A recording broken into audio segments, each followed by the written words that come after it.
Democrats don't speak for me. Speak for me, speak for me. Republicans can't speak for me. Speak for me, speak for me. A bitch ass nigga can't speak for me. Speak for me, speak for me. You coon ass niggas can't speak for me. Speak for me, speak for me. Listen here, this is a fact of life. I be rapping like Nat Turner came back to life. Grab Donald Trump by the pussy, he ain't acting right. I never run from a conflict, I be glad to fight. It's a very cold world that we live in. And somebody please tell Elizabeth you're not an Indian. You just trying to con them people to get the benefit. Just another immigrant, stealing from the Indians. That's some punk ass shit and that's too lame. Now we finna step over to Andrew Yang. And you a sucker, you could never speak for black folks. Fake ass pandering, trying to get the black vote. The Democrats don't speak for me. Speak for me, speak for me. Republicans can't speak for me. Speak for me, speak for me. A bitch ass nigga can't speak for me. Speak for me, speak for me. You coon ass niggas can't speak for me. Speak for me, speak for me. You know your boy be high off sativa. Kamala wasn't popping, so we said bye, Felicia. She ain't had a right policy. We ain't trying to meet her. Y'all can take Biden too. Bye, we don't need him. We don't need Roland Martin or that coon Al Sharpton. Didn't need Cory Booker from the start, man. I don't fuck with police and no snitch. You know I'm coming with the heat when I spit it. The Democrats don't speak for me. Speak for me, speak for me. Republicans can't speak for me. Speak for me, speak for me. A bitch ass nigga can't speak for me. Speak for me, speak for me. You coon ass niggas can't speak for me. Speak for me, speak for me.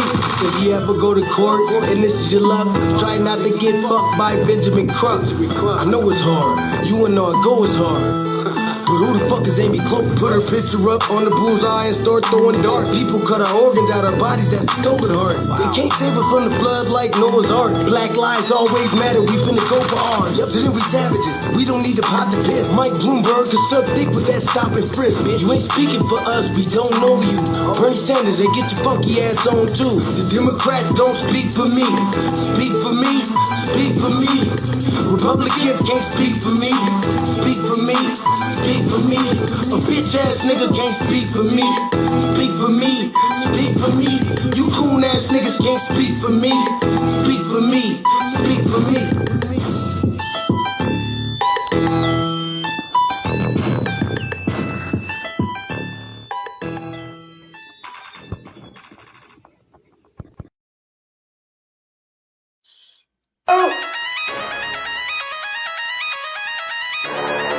I'm talking about Shoccing going crazy. People going crazy in them motherfuckers. Run that shit back, man. But it's nothing. Nothing. Got a woman all day.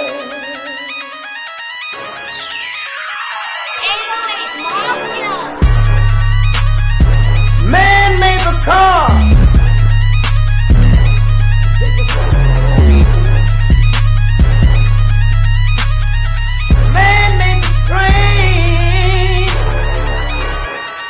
Carry the heavy load. Man made the electrolyte to kick us out of the dark. Man made the boat for the water like the 7 Omega. Man thinks about a little bit of baby girl and a baby boy. Man make them happy because man make them joy. But after man make everything we can, do you know that man makes money?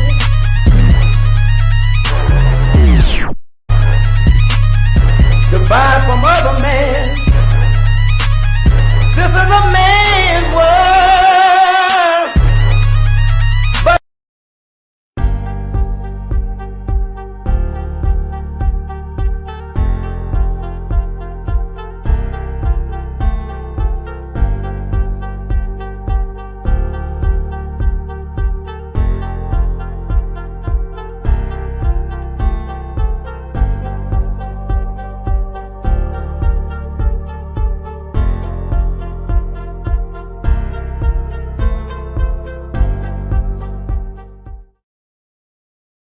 Greetings, Black family. Greetings. Thank y'all for tuning in to another episode of the Frontline Black News. I'm your host, Shane Kruma. Lady Che is currently asleep. She should be joining us when she wakes up. And this is season 4, episode 7, part 2 of the Frontline Black News. And this is an interesting day, to say the least. On the plus side, this is Malcolm X Day. So shout out to Malcolm X. He would have been 99 today. So big rest in power to our honorable ancestor who paved the way for a lot of what we're doing now with the Black empowerment movement and struggle and all of the above. And of course, the tangibles, twin. Thank you. Yes, Tangibles 2024. So I have bad news. Nuggets are not going to be advancing to the next round of the playoffs. So it was fun while it lasted. I'm sure Shabaka is happy about this. But yeah, so we got several topics to get to. And the first one is, of course, like I just stated, Malcolm X's solo return is today. Was today. He would have been 99 today. Yeah, we're gonna go over that, of course. And then we got there's Lady Che. Twin is laughing. I know y'all getting a kick out of that. Y'all Nugget haters or something else. All the Laker fans became Timberwolves fans. Yeah, to hell with them. To hell with them, Mac. That's all I gotta say on that. So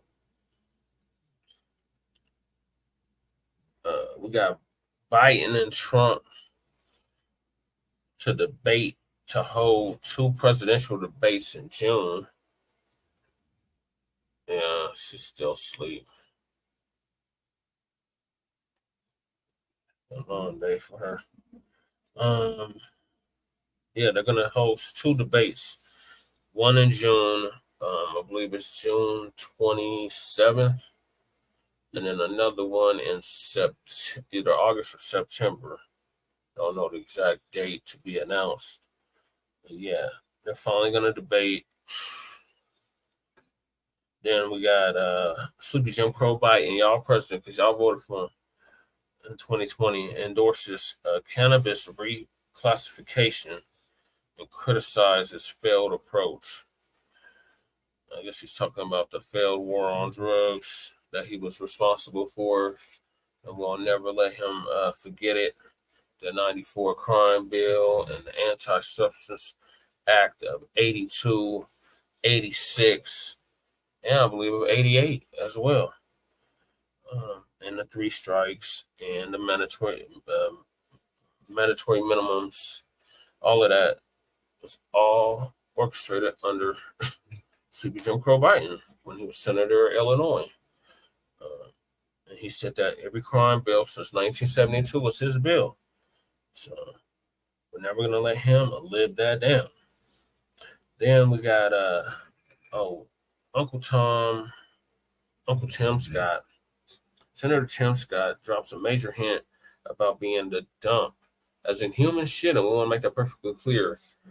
Running mate, we'll see. Yeah, I don't see him picking Tim Scott as his running mate.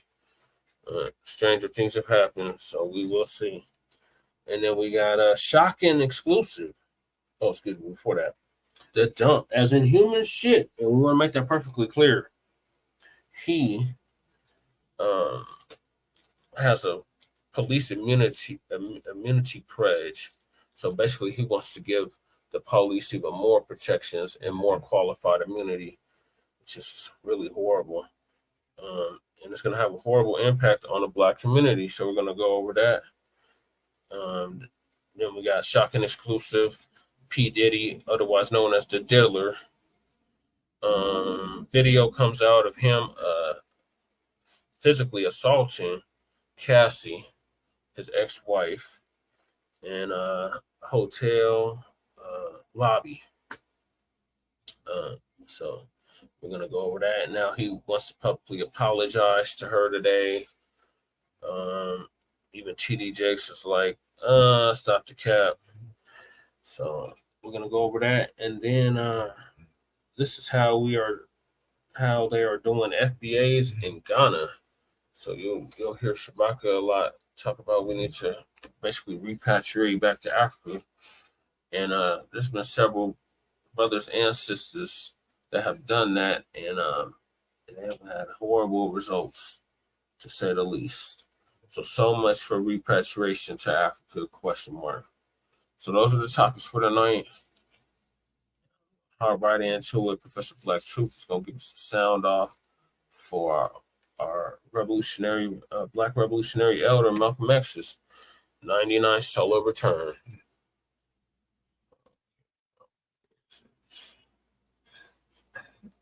Which one is it? This one.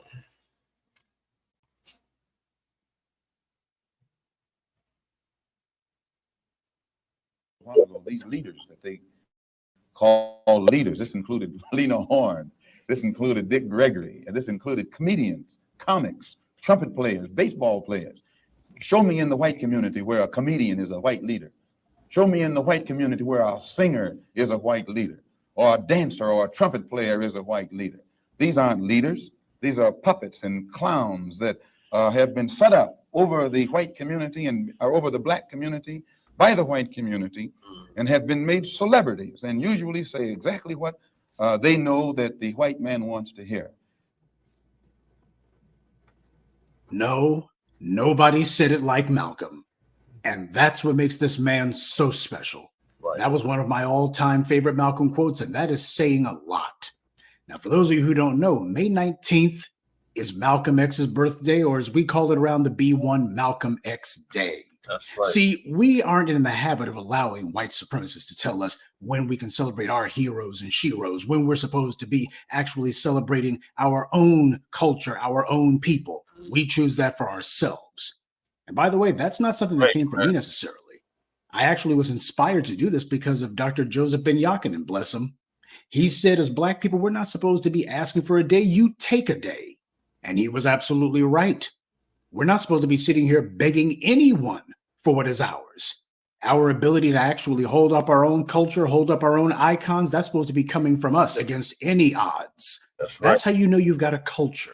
And that's how you know that your culture is vital and that it's pulling you forward and that your culture means something. If Malcolm was here, do you think he'd be telling us to lobby Congress for a day in his honor? Do you think that's what his advice to us would be? No. Do you think that he would be telling us, you guys need to go and stand behind some wrinkled racist who is fighting for segregation like Joe Biden? Go ahead and smile while this idiot pretends as if he likes having black people around him. And meanwhile, that's how we got so-called Black History Month. These white supremacists deliberately chose the shortest and coldest month of the year. It was their way to give us the middle finger. Yep. And the thing about it is, while we could not stop them from doing something like that, we don't have to accept it. See, we need to figure out at some point that we don't need anyone's permission to celebrate ourselves. We need to think and act for ourselves, just like Malcolm did. The lesson of Malcolm's life is that there's no substitute for standing on your own 2 feet. Nobody's going to give you permission to do it either. And when you do, nobody's going to congratulate you for it. Quite the opposite. When Malcolm finally stood up for himself and spoke his own words, the whole world tried to beat him into submission. But he wasn't going. Right. We don't need any racist mayor or governor or legislative body to recognize our shining prince. We're supposed to have enough pride and intelligence to do it ourselves. That's right. That is how you have a people who are worthy of their heroes. They're not waiting for their oppressors to take the resources that they have, resources that they stole from us, and then put those resources behind doing what is right on our behalf. A group of people who are oppressed are supposed to realize that their very existence, the fact that they continue to strive and to fight just to breathe another breath, that is an act of rebellion and defiance against the oppressor class.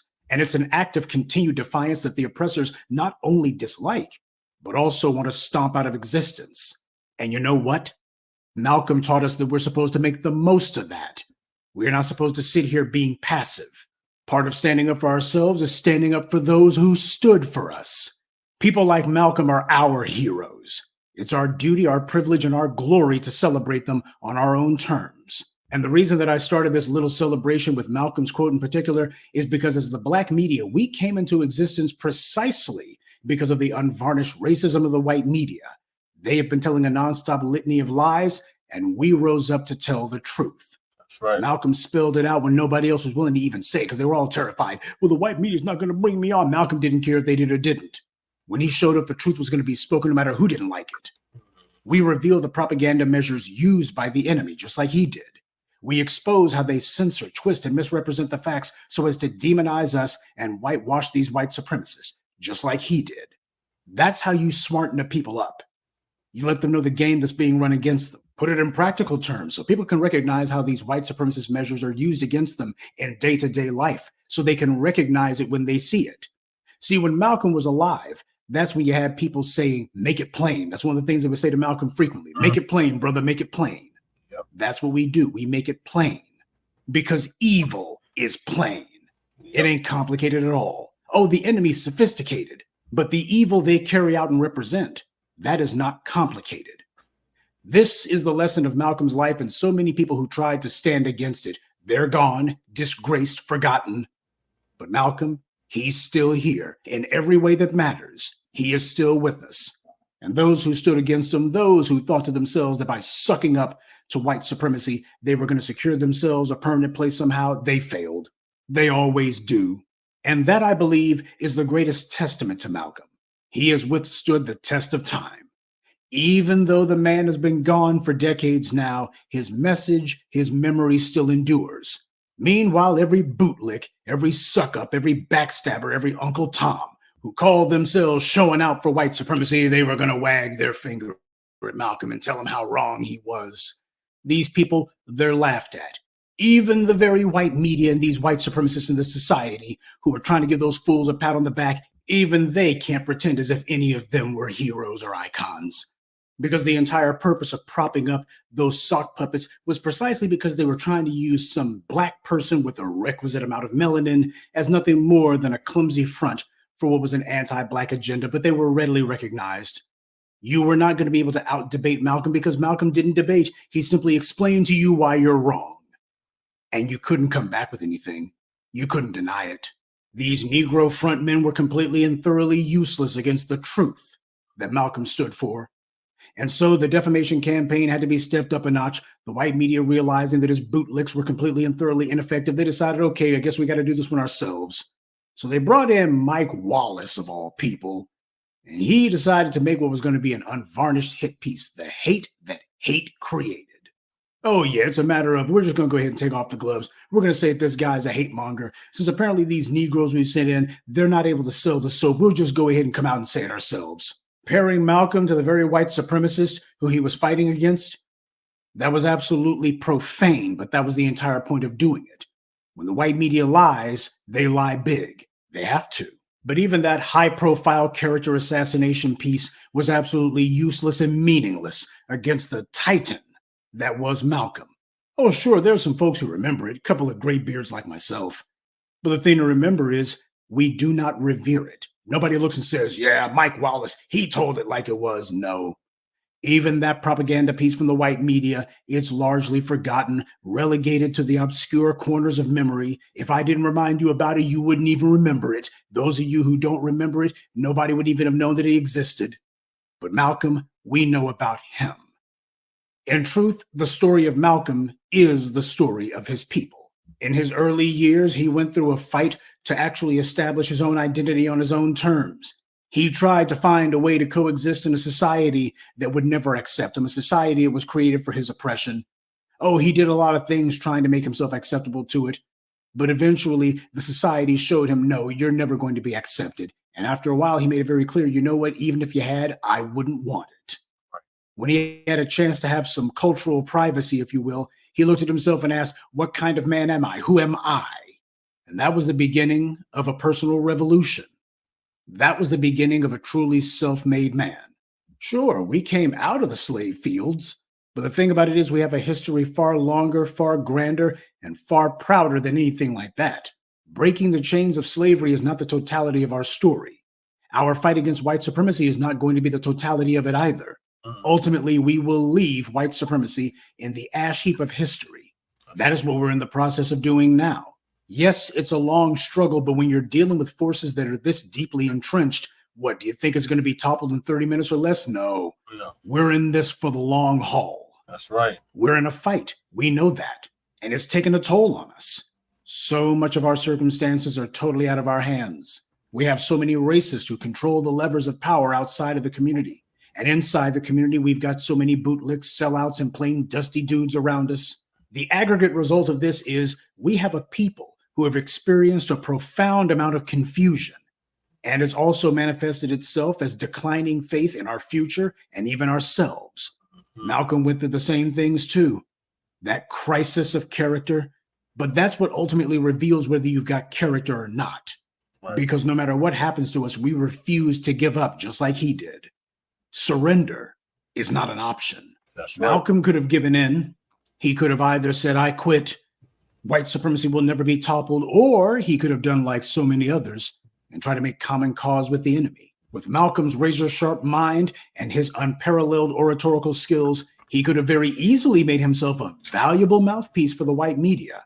Wouldn't that have been something? But Malcolm made a promise to himself a long time ago to be true to himself.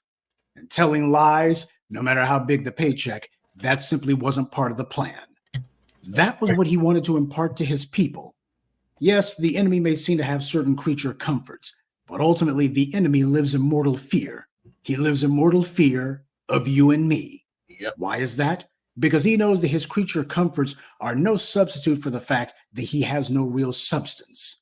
His entire empire is a house of cards, simply waiting for the day when we gain enough strength to topple it and knock it down. So, as Malcolm explained it, from outside the community, they use their white media in order to put on TV shows and books and movies that are showing you a fairy tale, non-existent version of America that's supposed to be colorblind, and black folks are sitting down next to non-black folks, and it's all kumbaya. That's the propaganda that the white media shows you from the outside. And from the inside, they send in their paid and bought for bootlicks. These fork-tongued liars who come amongst us and tell us white supremacy is not going to fall. You just need to get used to it. Try to get the best deal you can for yourself. Oh, just forget about all that stuff. White supremacy believes in taking both sides of the conversation, trying to appeal to your sense of, well, if only there would be some Pollyanna-ish vision of the world. Oh, wouldn't that be nice? And at the same time, trying to undermine morale from within. But Malcolm called these tactics out decades ago. This is nothing new. He talked about how everything from movies to even comic books are all geared toward trying to get you to buy into the idea that you can be part of white supremacy somehow, put under their banners somehow. Things ain't changed. We have overcome so much as a people, but because the enemy has a half a millennium head start, we find ourselves with a long way to go. But we can do it because we must. Yes, there are going to be setbacks and setups along the way. We're in a treacherous world because it's defined by our enemies. But even in our condition, we've managed to influence things for the better. The goal now is to make sure that the material gains come to and remain in our hands. That's the fight that we're currently waging, a true struggle for power. And the winner of that struggle is not going to come down to who has more people or come down to who is willing to yell the loudest. It's going to come down to willpower. Who is willing to hang in there all the way to the end. And that is why we must remember Malcolm. As Dr. John Henrik Clarke said, bury the man and continue the plan. That's right. And so that's what we're doing.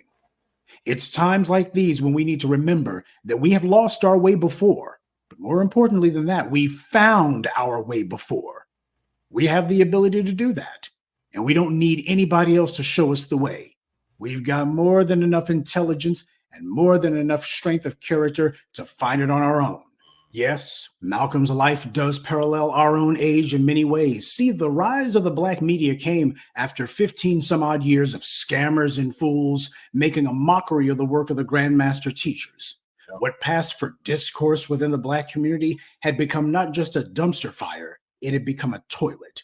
We had idiocy ranging from fools who were standing in front of a chalkboard pretending to imitate the Grandmaster teachers when all they were teaching was a bunch of empty-headed people to see them as some sort of object for some easy love. And that's what they were doing, using those settings as a clumsy front to try to get themselves some easy affection. All the way to utter madness like the Kundalini nonsense. And you had other people who were just slamming their gums for no reason at all. See, these shea butter clowns, they came out of that particular time period, the turn of the 21st century. Somehow our discourse had fallen from the lofty heights of Dr. Clark, Dr. Ben, and Dr. Chris Welsing to the sewer of the fools who had taken over in the years of the so-called new millennium. But then again, we've been here before. You go back to the turn of the 20th century, when Malcolm came of age. Our history had been thoroughly and completely suppressed. You couldn't even teach about slavery in American schools back then. That's the environment that the Nation of Islam arose out of. Truth be told, even though they are a religious organization, when you talk to them, especially in those early decades, they were mostly a historical preservation society. That's what they were doing, teaching the history. That's what they did, reminding Black people about the fact that our very birth names are not our own. They came from our oppressors. And they also taught us we need to start rejecting the trappings of white supremacy. When you reject the things that came from the oppressor, you're rejecting the oppressor himself. And when you do that, you work to disempower the oppressor. That's how liberation actually works in the real world. When you take it upon yourself that you're going to devalue the things that come from white supremacy, well, at that point, you've given yourself permission to do anything to white supremacy that you want. You can mock it, you can disregard it, you can destroy it. We are blessed that so much of what we take for granted as the underpinnings of intelligent Black conversation were put in place by people like Malcolm. When Malcolm came on the scene, so much of what is common knowledge today was forbidden knowledge back then. That's why when he talked about it, it was such a revelation to people. They truly hadn't heard it before. They definitely didn't hear it from a Black man who clearly knew what he was talking about. After the end of chattel slavery, Black people began building in this country, but the white supremacists systematically destroyed our townships and reestablished the old order, only under different names. What had been openly talked about during Reconstruction was now no longer allowed. That was the environment into which Malcolm was born. So you see, there's more than a little parallel between his life and our current age. We've been here before, with our people having been led astray by the enemy and their minions, or as Malcolm called it, bamboozled.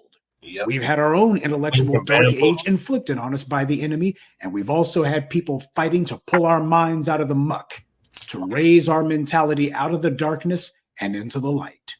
That process, however, begins with unplugging from the white media and turning to each other. The white media doesn't bring you anything for the sake of informing you. No. They bring you things for, at best, infotainment, a bunch of meaningless fluff that has nothing to do with nothing, but it is a distraction that keeps you from doing the work you're supposed to be doing. And at worst, they bring you a whole bunch of disinformation that is meant to get you to fight against your own interests. Learn to recognize the tactics that the enemy employs and get used to making sure that you have other Black people on code. A code cannot merely be a set of rules. It also has to be enforced. Right. And one of those rules is we have to make sure we celebrate ourselves. We have to make sure that we stand up for those who stood up for us. That's right. And that's why we do this. We celebrate Malcolm because he fought for us before most of us were even born. Mm-hmm. We celebrate Malcolm because he fought the battle back when it was the hardest. We celebrate Malcolm because he held our values and he did it practically when most Black people didn't want to do it at all. Yeah. We celebrate Malcolm because he spoke truth to power. He called it by its name and didn't care who didn't like it. That's right. We celebrate Malcolm because he provided a living example of unapologetic Blackness. Yep. So on this day, we do what he told us to do. We exercise our own free will. We think and act and speak for ourselves. That's right. And we use our voice to salute our shining prince. Malcolm didn't die at all. As long as we remember him and live out his principles, then he is alive and well. That's right. Thank you, Professor Blacc. Awesome. Yes. So, big rest in power to our brother, Malcolm X, a.k.a. El Haj L. Malik Shabazz. You are gone, but definitely not forgotten. Your work lives on, and it lives on through us, and we are implementing it right now in 2024. So yes, Black Power, big Black Power, big salute to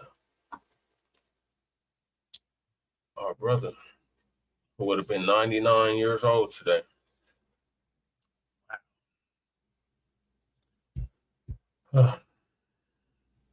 Yeah, so thank you, Professor Black Truth. That was an awesome piece on Malcolm. Several other people did pieces on Malcolm. I wanted to go over this real quick before I move to the next topic. And that is, since it is Malcolm X Day, we recommend that you, what is that?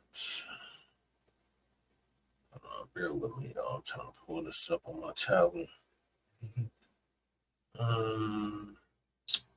Malcolm X Day, May 19th.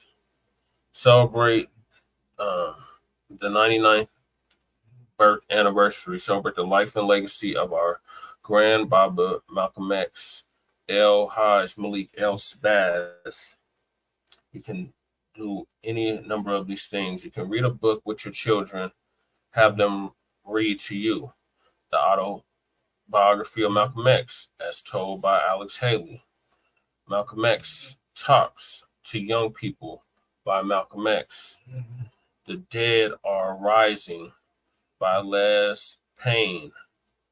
The Awakening of Malcolm X by his daughter, Azayla. I hope I'm pronouncing her name right. Shabazz. Azayla. And then Malcolm Little by his daughter as well. And you can look up and share his quotes, which I've been doing all day. Literally, if you go on my timeline on Facebook, you'll see nothing but Malcolm X for the most part on there for today. And then watch his lectures / speeches on YouTube. The Ballad of the Bullet. Shout out to TBA. He played the whole thing on his broadcast earlier tonight. Message to the Grassroots, which is one of my favorite speeches. Both of those are one of my favorite speeches from Malcolm X. Especially the message to the grassroots. That is still these are all still very relevant in 2024. And with Miss Fannie Lou Hamer, we're sick and tired of being sick and tired. And then you can post pictures of him and his family on social media, doing that all day. Watch a movie or documentary about him, Malcolm X, Denzel Washington. Awesome movie. Recommended to any Black person. Then we got Blood Brothers, Malcolm X, and the greatest, Muhammad Ali. Then we got The Death of a Prophet and Malcolm X Make It Plain. So that were some of the things that you were recommended to do on Malcolm X Day. Now, about 2 years ago, we had celebrated Malcolm X Day here in Denver. We had a little get-together over in Park Hill. We had about 20, 30 people showed up. It's a good event. Unfortunately, I don't think we had one of those this year or the year or last year. So I'm kind of bummed about that. Kind of like Marcus Garvey Day. We haven't had that in a couple of years now. So, but the work still must continue. And we're still going to continue to do the work. Like we stated since the very beginning of this program, Frontline Black News, it's going to be a marathon, not a sprint. So we're going to continue to do the work regardless. And we don't need mass approval to do it. We're just going to do it. We don't need his permission to take a holiday. We just going to do it. And that's what we did. And that's what we're going to continue to do. So, Lady Che. Lady J, what are your thoughts on our brothers, Malcolm X, 99 Solar Return? Go ahead. People are anxious to hear what you have to say. Chris Blacc said it all. Yes, he Pretty did. much covered it. Yeah, he And did. there wasn't too much to say after that. Like when he said it was pretty much solved everything. Sorry, bro. I have a massive fucking migraine. I can't even open my eyes. My blood pressure's so high. I'm like damn near blind. We thank him for that. I would say that yes. Everything he said. Like everything he said. There's really too much that I can go over. There was one thing that Premise Fletcher said that I can't fucking remember right now the exact. It was like kind of like a quote. Yeah, it just said it too. Um,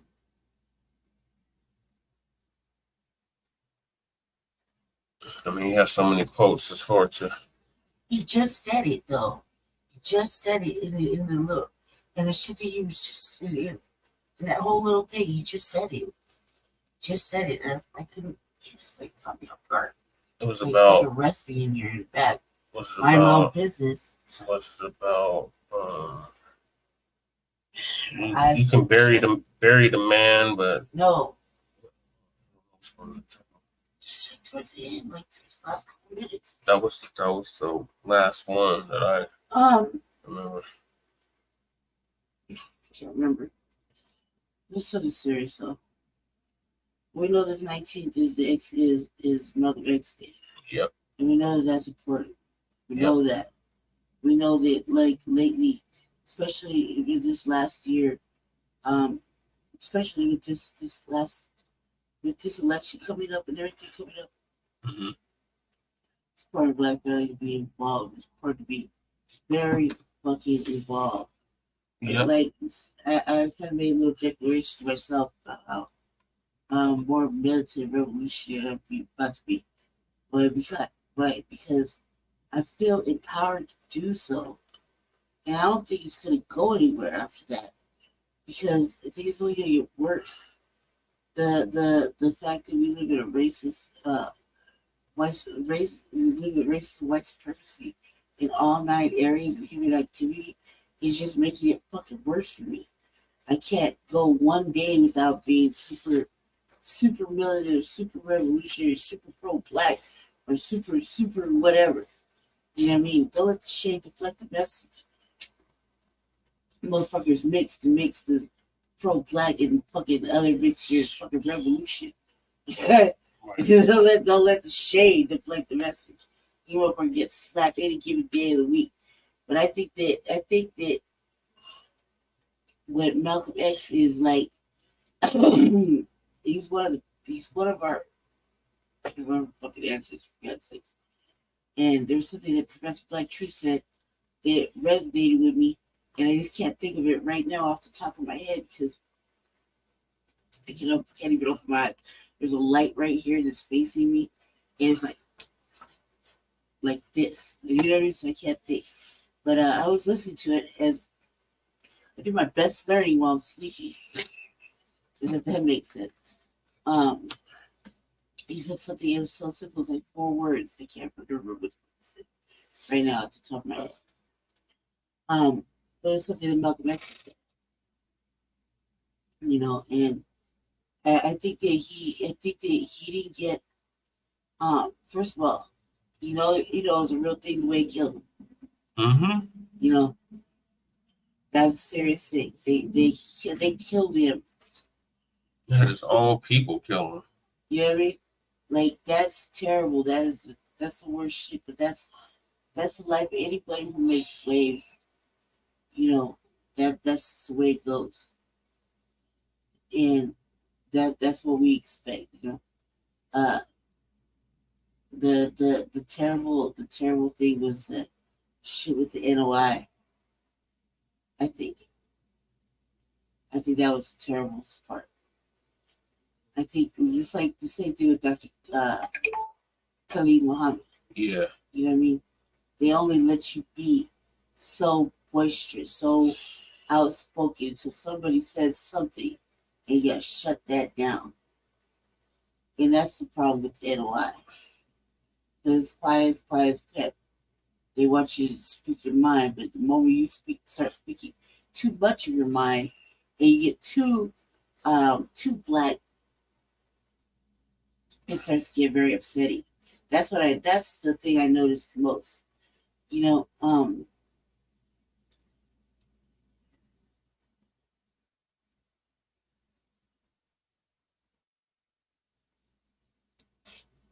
Malcolm X taught us a lot of shit. Yes, he did. And so did everybody else. So like, look, especially after that, anybody who's with the nation who's taught us stuff. You know, Malcolm X brought a lot of people to the nation. Yeah, he did. And nobody even gave him a lot of credit for it. They give him credit for a lot of things that he did. You know, just same thing like, and I keep bringing it up, same thing like with Dr. Khalid Muhammad. Yep. You know, they let him be himself to a certain extent, and then they shut it down and kicked him out. See what I'm saying? Mm-hmm. And the only difference was that Malcolm X tried to get back in. Dr. Khalid Muhammad went to the Panthers. Yep. See what I'm saying? That was the difference. And he stayed alive longer than Malcolm X did. Yeah, because Malcolm X died at 39. Yeah. And Dr. Khalid Muhammad he was assassinated at 39. Yeah, Dr. Khalid Muhammad stayed alive a little bit longer, like a lot longer. Right? He's like what, 53? 59, I think. Oh, 53. Something like that. So, I think that was the only major difference. I think that if Malcolm X knew what he knew, then he would have went that route. I think that the thing with the nation, is we respect them, brothers. You know, the nation of the fucking gods on the earth. You know what I mean? Man, we respect that to an extent, because whatever it is that stops them from getting so far, like, even we got new nation members now that are similar, right?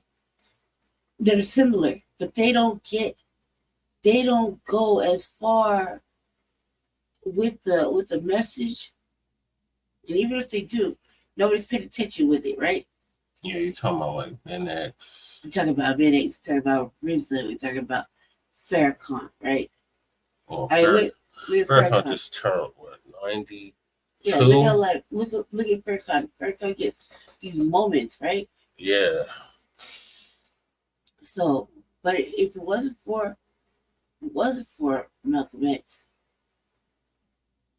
none of these leaders would be able to get as far as they got. Yeah, I don't know if you would even know about Farrakhan. Farrakhan came after that. Yeah. Well. And even with Dr. Khalid Muhammad. Khalid Muhammad names his son after him. Yep. He sure and did. he still gets booted out. Mm-hmm. Because I've been like this. So in my mind, and this is just me. This is well, you have to change your slave name. Right. Because it's exactly what he said. But this is me, right? So in my mind, right? In my mind, I've been like, I'm going to be in my shit all for the rest of the year. Because that's the only way I feel I can speak my mind to an extent, right? I'm gonna be on my Malcolm X. I'm gonna be on my, because Malcolm X is a black nationalist, right? So I'm gonna be on my black nationalism, right? Yep. I'm gonna be on my motherfucking black national, my black revolutionary nationalism, right? Yep. Because that's where I'm gonna be at. So I've been saying this all week, right? To you privately, yes, and my sister, right? Mm-hmm. We antagonize me like on purpose sometimes, but I was like, I'm gonna be on my Malcolm X, I'm gonna be on my Dr. Khalid Muhammad, right? Because that motherfucker right there is like my favorite. He's my favorite. If I had to say who gives him the business, like all day, every day, it's Dr. Kelly Muhammad. He's my favorite, right? Yeah. But I was like, I would be on my shit all day. Like what? Because I feel like I need some inspiration to lead our people, right? Mm-hmm. The reason I say that because Malcolm X is a leader, right? Yeah. He was like a motherfucking degenerate before that, right? He was a degenerate before the fucking nation. Yeah, before he woke up. Mm-hmm.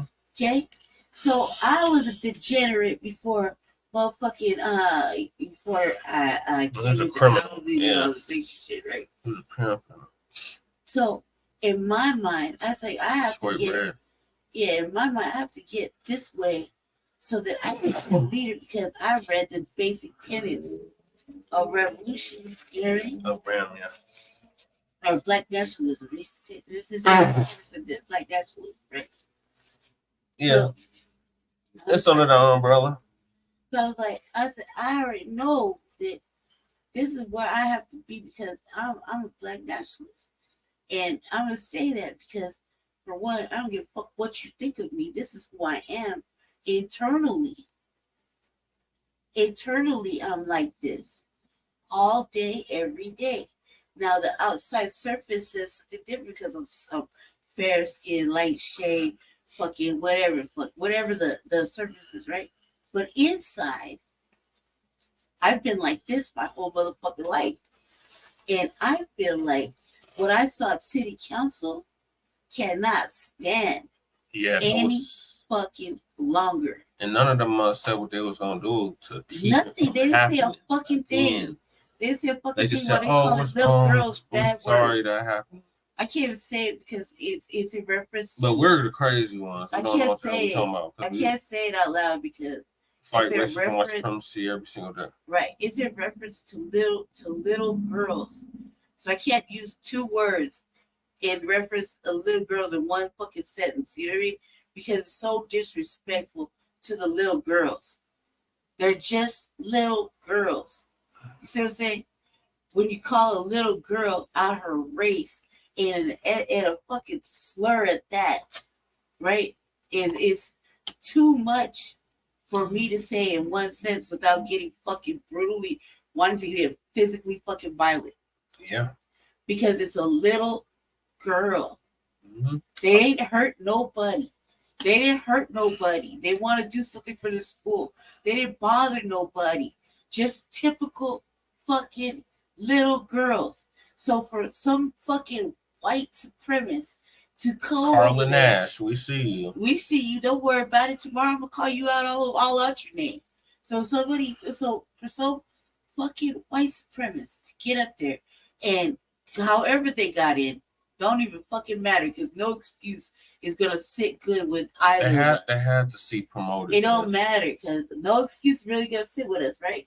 Right. So it don't matter. But for some white supremacist, some bitch to call two little black girls out their race, pull them out their piece, okay, and call them out there, call them out of the race, pull them out their piece, say derogatory remarks, and then call them slurs on top of that, or even in their direction, is enough that they're lucky that those are cyber bullies. Because if I was there, and I pray that I thank God sometimes I'm not around when some of this shit happens, I would take flight. Why? Because that is a reason to protect the children. Yep. That's a reason to protect the children. You know what I'm saying? And that's another reason that he like Malcolm X and Khalid Muhammad. They inspire me more to feel like that. Because I'm gonna be on my shit off for the rest of the year and probably then some. Why? Because I feel like the children, and it's been said, dude, even Chewbacca said it a long time ago, they're coming for the children. Mm-hmm. You see what I'm saying? And they want to take out the children. And that can't happen. We have to protect the women, the children, and the fucking men. Like, we gotta protect the black fucking seed for everything. whether it be the man, it be the woman, it be the church. You have to protect them because they're fucking risk right now. Why? Because this premise are like out of control, so comfortable and blatant with it that it's not as safe as you think it is. Not even anymore to go outside. You got motherfuckers actively park their vehicle, be outside in the fresh air, and get sweaty for no goddamn reason. No reason at all. Out here in my city, where my little area just literally blocks away in the middle of the night, like, just outside the 7-Eleven. That shit is crazy. So I think that, I have to feel like I have to get involved and have to be in this mindset because anybody know me personally. I can't just let any injustices fall. Or be allowed. That shit does not happen in our presence. I cannot do it. I especially can't understand people treat women, elders, and children in a bad way. I can't allow it to pass. You won't get me to stop. I might even get physical. You're gonna have to call the motherfucking law because I just feel that way. That's why there's always added security when we're in the building. I just feel that way because if it's fucking wrong, and you shouldn't treat people, you shouldn't treat vulnerable people that way. And you shouldn't do it in public. But that's what white supremacists do. But that shit happened at city council. I know, but that's what white supremacists do. That shit lit my fucking soul on fire. I think I was cussing and shit in the room. He was in the other room. I was like, what the fuck? I was literally sleeping like this, and all I heard was that. We can only hope and pray that they have had their talk with their parent or parents. No, they didn't look like they had their talk. Well, if they did, that not only were they well-mannered little girls. When I had to talk. Like seriously, man. They gave us the time. And it was like bewildering to me at that point. I was like, what? Look how little they were, and look at the shot. So if they did that, then they held it together really well. Yeah. And that's a bravo to the parents because anybody else, like, man, the way I was in school, you could do that shit to us at school and be like, what the fuck you call it? I would cuss and wrote me out. I stayed in the principal's office for a reason. But they go to that Montessori school right by your house. In the middle between mine and your house. Yep. Right? Yes. So them schools, they teach you how to behave. Mm-hmm. Hey, you had the camera. Sorry, family. I mean, it's like 74 degrees. I was all dressed today to go. I thought I was going to have to rescue Jesse. It was. I was all dressed, right? And it was, I couldn't breathe. It was too hot. So I can't throw on whatever. I got up to 84 today. Can't throw on whatever. I can't lay down. Jesus Christ. It's May. Yeah, no, I'm getting into it, family. I'm getting into it. And talking about protecting and serving and shit and protecting our people. Now that I'm out and about, you ain't got to worry about it because I don't let shit just ride. I see motherfuckers getting pulled up. I'm like, hey. Getting pulled over like, you good? You all right? You good? Are you good? All right, I'm moving along now. You hear me? You good though? You sure you good? And I'm gonna leave. Why? Because I cannot stand any longer to watch our fucking brothers and sisters and children getting fucked with on a daily goddamn basis. I can't do it. I can't fucking do it. I don't know how these coons can do it every goddamn day, but I cannot, and I've never been a coon. You will not see me dap up, hug up, hold hands, shake hands, or none of that with no motherfucking off-brand who is not like us. Seriously, I can't control myself, and I don't even ask me if I want to. I don't. And I don't think I should have to, because right now you gotta get reckless to fucking live in this motherfucking world and protect the fucking church. And really, that shit, them children needed protecting. They needed some coddling and motherfucking consoling, but they needed protecting of all things. I gotta hit the end of it.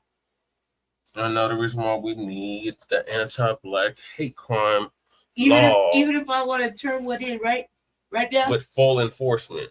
you know what? I The drafted law is one. only as good as its enforcement. I drafted one right, but I have nowhere to turn it in until Jesse gets in the office. Why? Because I cannot trust any of these House members to do anything That's gonna correctly. help black people.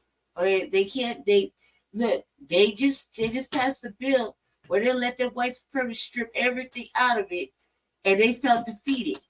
So until Jesse gets in the office of the House Representative, I cannot pass this bill. I cannot even give him this bill that'll protect black people. Because I'm in my mind, in my perfect world, is an act of fucking terrorism. Oh yeah, we're at war. You know what I mean? It's all listed right there. And it's short, quick, and simple. There it goes. It was make it plain. Yes, make it plain. Yeah, that's all I needed. She said, make it plain, right? That was what really spring it for me. Okay, so Jesse asked me a question. Here's the answer. The answer is make it plain. Okay? When I see it all the time when they're doing these bills, right? Bills and proclamations at city council. This is a prime example of making it plain, right? They put all these motherfucking, like, okay, I'll give you a proper example. They'll say, whereas, right? 100 motherfucking 50 times, okay? In a bill or a proclamation or whatever the fuck they're reading. They'll say, such and such, whereas, such and such, whereas, right? That's just so fucking annoying to me. So, and I'll be like, you know why nobody reads this shit? Because the language is broad and ambiguous. You need to make it plain. We had to have whole study sessions on Zoom for the Denver Charter. Yeah, and I'll be like, make it plain. And that's the fucking simplest shit that we could ever learn from anything. Make it fucking plain. And Malcolm X, right? So I'll be on my shit where I'll be like, make it plain. You know? Because like, why is everything gotta be so broad and ambiguous? And then this is a Democrat state. I thought that it was just a lie. And yeah, the last 20 years. I thought that it wasn't just like that until being with Jesse running for politics, me seeing everything. Yeah, it has been 20 years. Right? I thought it was a lie. I did. I thought it was a lie. I thought it was just something that motherfuckers made up. That it was just like that. No, it's a Democratic state. So all these motherfuckers are Democrats. So I'm what about governor on down, unaffiliated independent or something like that, right? Your Unity Party. Welcome to the Unity Party. Oh, I didn't say that to you yet. You're independent, yes. Normally I'm independent. A registered active independent, yes. Right. So after register to vote. Yeah, you get ballots. I'm an independent. Join the club. So, I've been an independent for a decade plus now, but yeah. Yeah. So as far as like that, so what I noticed is that like they are only appealing to Democrats or Republicans, and that's the way it is until this duopoly. Like Monopoly, but they're just playing and gambling with your lives. We will be stuck in this two-party system. It has to fall. It has to go. We've been calling for its destruction for a while. Half a decade. And so I say that because anything, this is the time. This is the only time, family, we will have to get buck.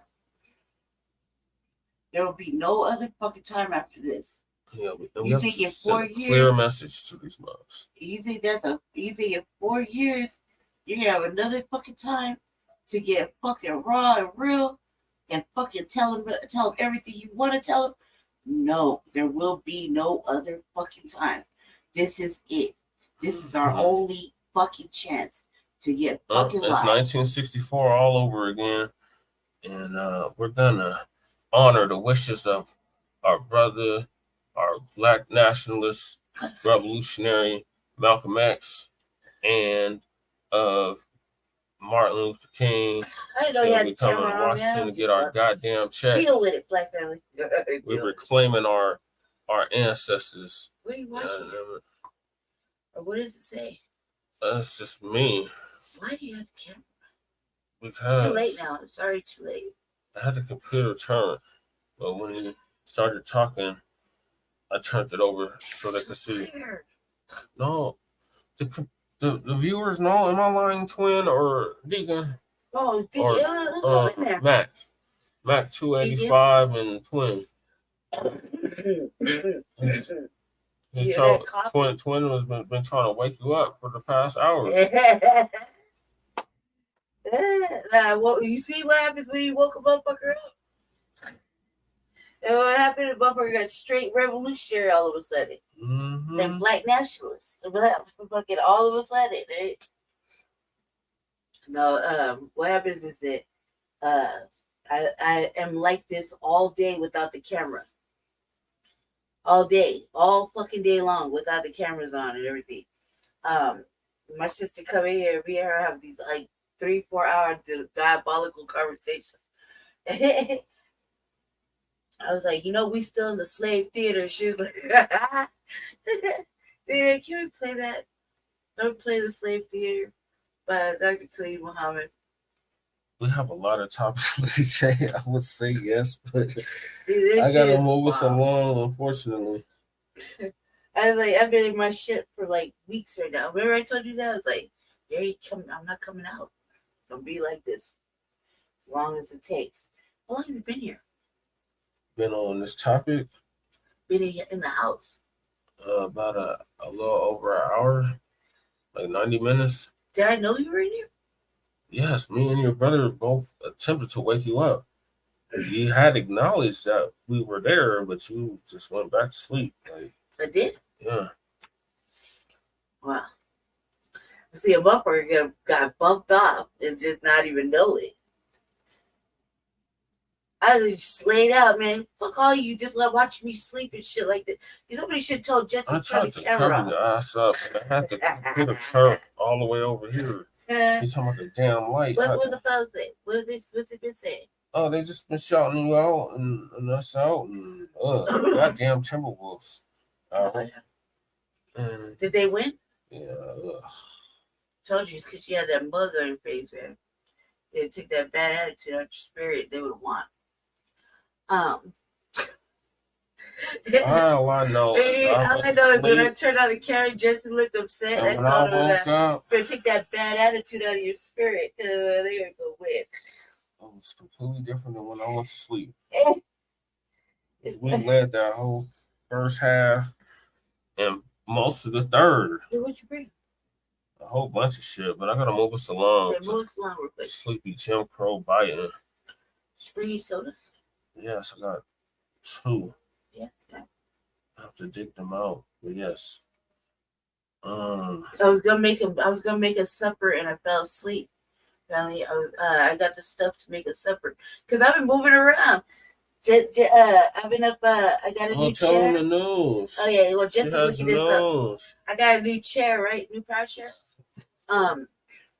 Well, I've been walking on a broken hip for like at least 8 years, right?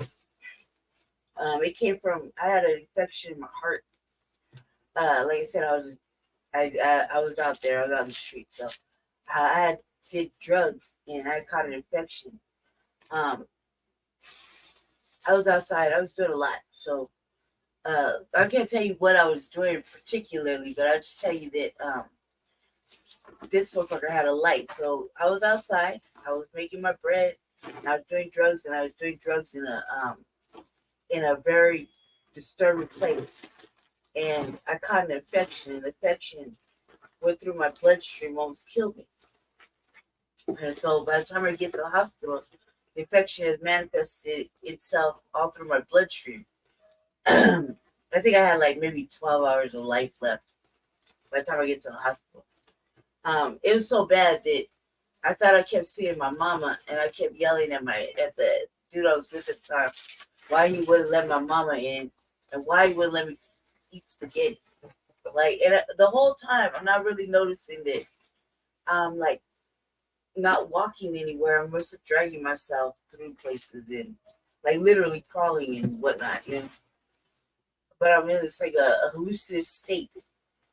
By the time I get to the hospital, which is really crazy because it took some like real Irish motherfuckers are huge. Like for real huge, like 6 foot something, big ass white gingerish Scottish Irish motherfuckers. Picked me up, put me in the truck, and took me to the hospital. And saved my life, basically. Took a minute though. What kind of cookies are those? It's cookies. What are they? They're like Rice Krispie treats. Are they gluten free? They look healthy, but they look like they're not good. They're from Scrubs. Ew. They're from Brittle too. Look real. When the infection went through my heart, there was a pocket that the infection stuck in my hip.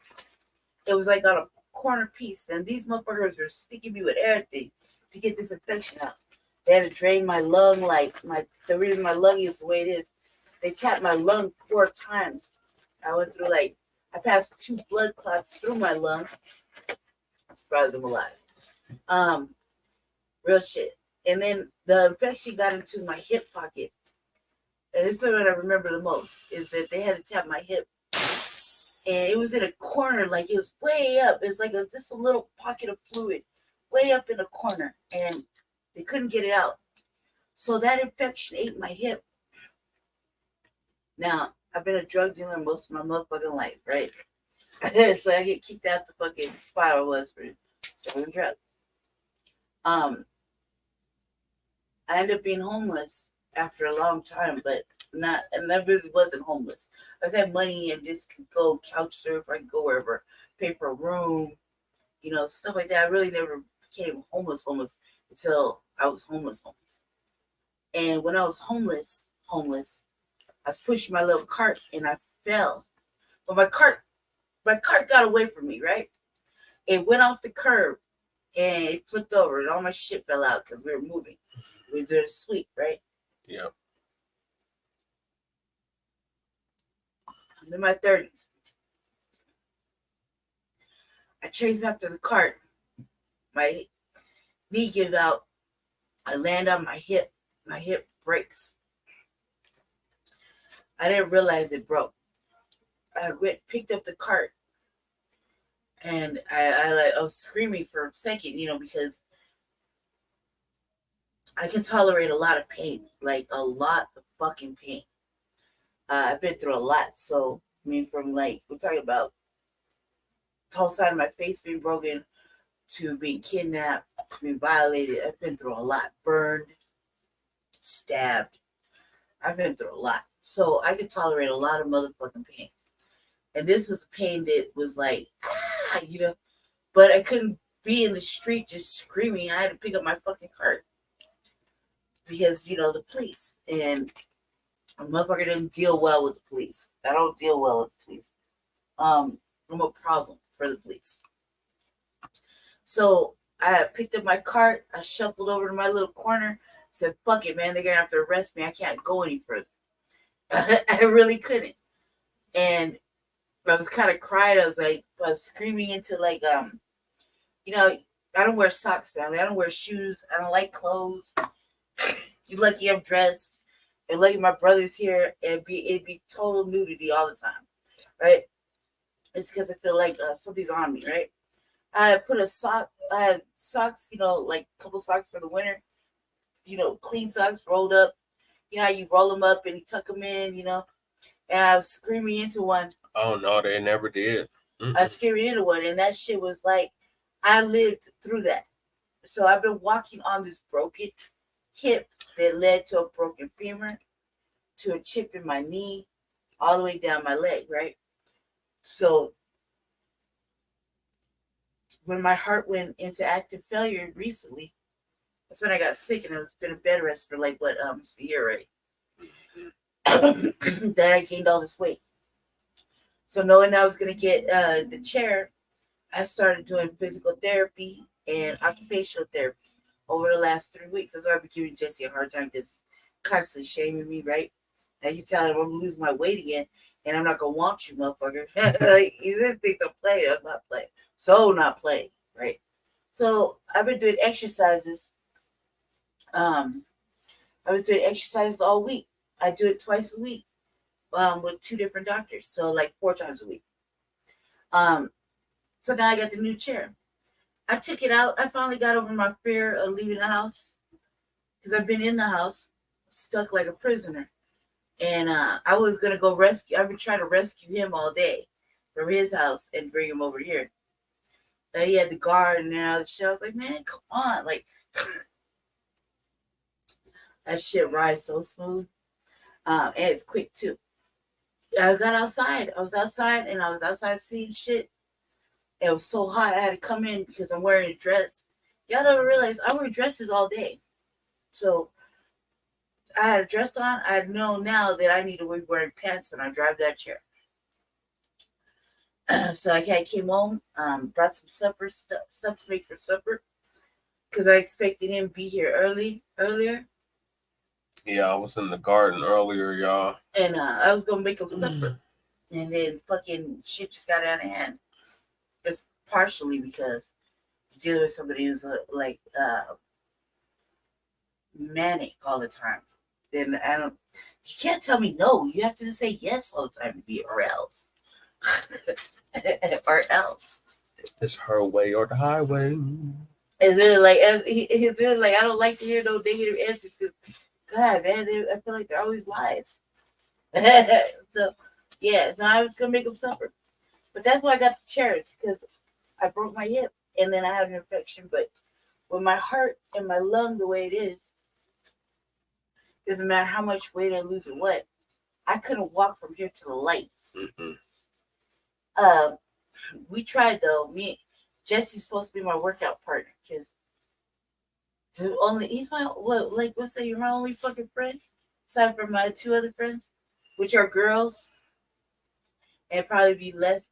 One's very militant, the other one's probably easier to work out with, and then him. So yeah, I'm gonna utilize all 3 of my friend factors for working out because you don't understand till you're in the house for a whole fucking year, and I don't eat a lot, so when he thinks he's eating, it's only because he's present, and I do eat when he's present, but I don't really eat that much at all. Period throughout the day.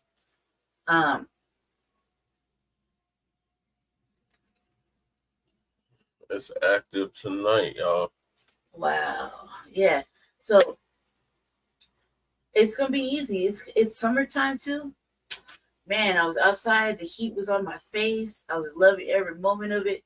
I was helping our brothers and sisters get an understanding of something. Oh, Yeah, this is what ethnic cleansing looks like. Mexicans almost killed me in the street. And look, these motherfuckers should never park out onto a sidewalk. You never know when somebody's gonna need to walk that sidewalk. I think they're in Mexico or Venezuela or wherever the hell they from. This motherfucker had a whole you ever see the vendors with shirts and shit all over the trucks? He had one of those. He was like doing something like selling t-shirts or some shit. Right here, right by the bar, right here. Because they're working on this, working around the park, so I couldn't go around my usual route. Yeah, they got it blocked off. So I saw some brothers that was leaving the park, and I was like, they were about to leave the park. So I dipped around the alley. I went to the alley, and I was coming around the park, and I was like, I thought it was just low fucking tight. I was like right through the alley, Y'all forget, like, too, I never had a license, but I like to drive. And I get in the chair. It don't matter what I'm driving. I always feel like I'm driving. So I don't see that I'm in a power chair. I think I'm in a car. Mhm. She calls it a Cadillac. That was Sleepy Love was the Cadillac. Mm-hmm.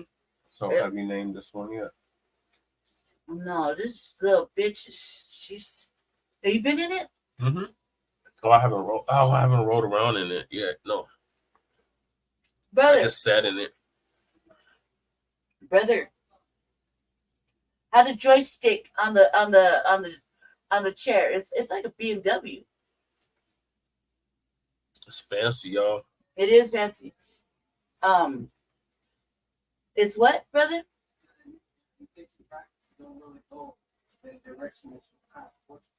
Yeah, that's why I was scared. Remember, I kept saying I needed you to be here just in case something happened because of joystick. Now he gets it because everybody's like, "Dad, take the kid." And I'm like, I was scared because anything can happen, right? Now, anything can happen. Like, first of all, you walk up on me, I'm gonna stab you. I don't give a fuck. Oh wait, is that them? That's the Mexicans or was the white? Where's the white guy? That's the Venezuelans. White guys next door. I bet you that's where it's coming from. We have a debate going on. She got some new neighbors, y'all, in there. There's babies right there. Babies There's babies right here. Yeah, Venezuelan babies, yeah. But next door is white. It's a white boy. White man. Yeah. They're always boys to me. I do them like they do us. Oh yeah, yeah. Boy. Yeah. Boy. He won't make eye contact with us at all. I think it's because he knows this motherfucker live right here. Me. Mm-hmm. I'm like loud. Like stupid loud. Yeah, this chair's fancy. It's like a BMW it's like the Cadillac of Cadillacs, right? Mm-hmm. It's meant for a lot of different things to help me live better. And it's fast. And they put me back out on the road. So I was feeling quite non-independent. You mean quite independent? Non-independent till I got it. Oh, until you got it, yeah. Mm-hmm. Yeah. But there's nothing. Very cool. All right, y'all. So I'm gonna move us along. Thank you for sharing, Lady Che. This is great news. Shabaka would say great news. Great news. He is on his way back to Vegas, if I'm not mistaken. So we're gonna wish him safe travels. Yep. And I wish he could have been and here for this topic. Nothing happens. If something happens, he did not commit suicide. That's right. That's right. So salute to the Black Cat. Mm-hmm. So moving along, Black family, rest in power to our brother Malcolm X, El Haj El Malik Shabazz. You are gone, but definitely not forgotten. And your work is still being continued on by the likes of us Mm-hmm. and the New Black Media. So shout out to the New Black Media for continuing your work. So the next topic is, let's get ready to rumble. It is official, y'all. The sleepy Jim Crow Biden, y'all president, because y'all voted for him, and is going to debate the dump as in human shit. And we want to make that perfectly clear. Oh, man, I got my thoughts already ready. In June and in September. My boy MD's he said he's going to be all over it. Yeah, so the so one... we're going to probably scoot over there to MD's yeah. Platform. He don't know it yet, but we're going to scoot over there so we can watch it with him and have dialogues. Yeah. Although, I kind of watch these platforms that I get on. They have a lot of white or OTBs other than Black people. They come up on their platforms. Yeah. The reason I watch it is because I'm like seriously you can't tone down my fucking blackness. Your militancy. You really can't. Dude, they really can't. Like You want to laugh right now, but it's such like Everywhere not we even go. my sister could do it. My sister be like, man, so she told Jesse one time that so more. What did she say? She says blacker than both of you. Yeah, she said something. How is she just black? Yeah, she's a trip. But she's gonna be my co-pilot. My sister would be my co-pilot one day. I'm working on this broadcast that we're about to do. But she keeps moving the goalposts, man. I'm like, I'm almost there, then she moves it again. I'm like, look, I'm just gonna cancel you out of it. Like, I don't know. So the one in June is gonna be on the 27th. So mark your calendars. Yeah, I don't think it's fair. I don't think it's right, and I don't think either one of them can tell you anything about. First of all, I don't even know how RFK Jr. got to this point. Yeah. And because he's white, and I'm really and his name. I'm looking at Cornel West like as a horse race or like horse race. You know, like in a horse race. Yeah. You got the motherfucking dark horse coming around the corner, like he in the back. He's making his way to the front. I'm like, he should be getting all this play right now. Yeah, we got to give him about 10%, no doubt. For real. So, but he was supposed to be here today, I think. In Colorado or in Denver? No, right down the street. I thought that was RFK. Yes. Fuck RFK. I wanted to go give him the business because I didn't like how this motherfucking raspy ass voice motherfucker could come over here and disrespect. Disrespected our B1 sister out here for Colorado. I did not like that. I did not like that he was not listening. That motherfucker looked like he was bored as hell. And how dare you be bored as hell? How can you be bored with Sister Vicky Dillard? Right. She does all kind of shit to wake you up in the middle of and the information she gives me is never boring. Right. Like, it don't make no goddamn sense to me how you could be bored unless you're white.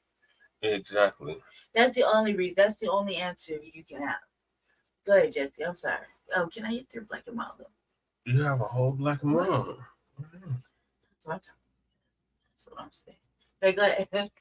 All right, so we got Lisa Cabrera. Shout out to her. She's gonna give us the update on this rumble in the jungle between a stupid ass dump as in human shit, and we'll make that perfectly clear.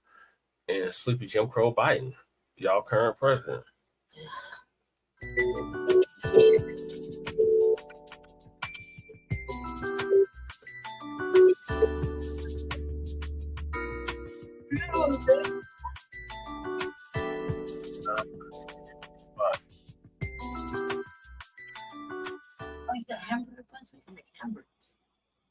Ladies and gentlemen, there's going to be two debates between Biden and Trump, one in June, one in September. It was just announced on the AP. So Trump and Biden trading barbs agreed to two presidential debates in June and September. So President Joe Biden and former President Donald Trump on Wednesday agreed to hold two debates. The first on June 27th, hosted by CNN, and the second on September 10th, hosted by ABC, setting the stage for their first presidential face-off to play out in just over a month. The quick agreement on the timetable followed the Democratic announcement that he would not participate in fall presidential debates sponsored by the nonpartisan commission that has organized them for more than 3 debates. Biden's campaign instead proposed the media outlets directly organize the debates between the Democrat and Republican nominees. The debate is so unusually early on in the political calendar that neither Biden nor Trump will have formally accepted the party's nomination. So Biden accepted the invitation from CNN Over to you, Donald Trump. Trump, who had insisted that he would debate Biden anytime, any place, said on Truth Social that he'd be there too. Let's get ready to rumble. Soon after they agreed to the second debate on ABC, Trump says he'll arrange his own transportation. Biden wrote on X, working in a jab about the perks and incumbency. I'll bring my plane too. I plan on keeping it for. Question: would you build a website for a major brand with more than 200 million users For another 4 years? So,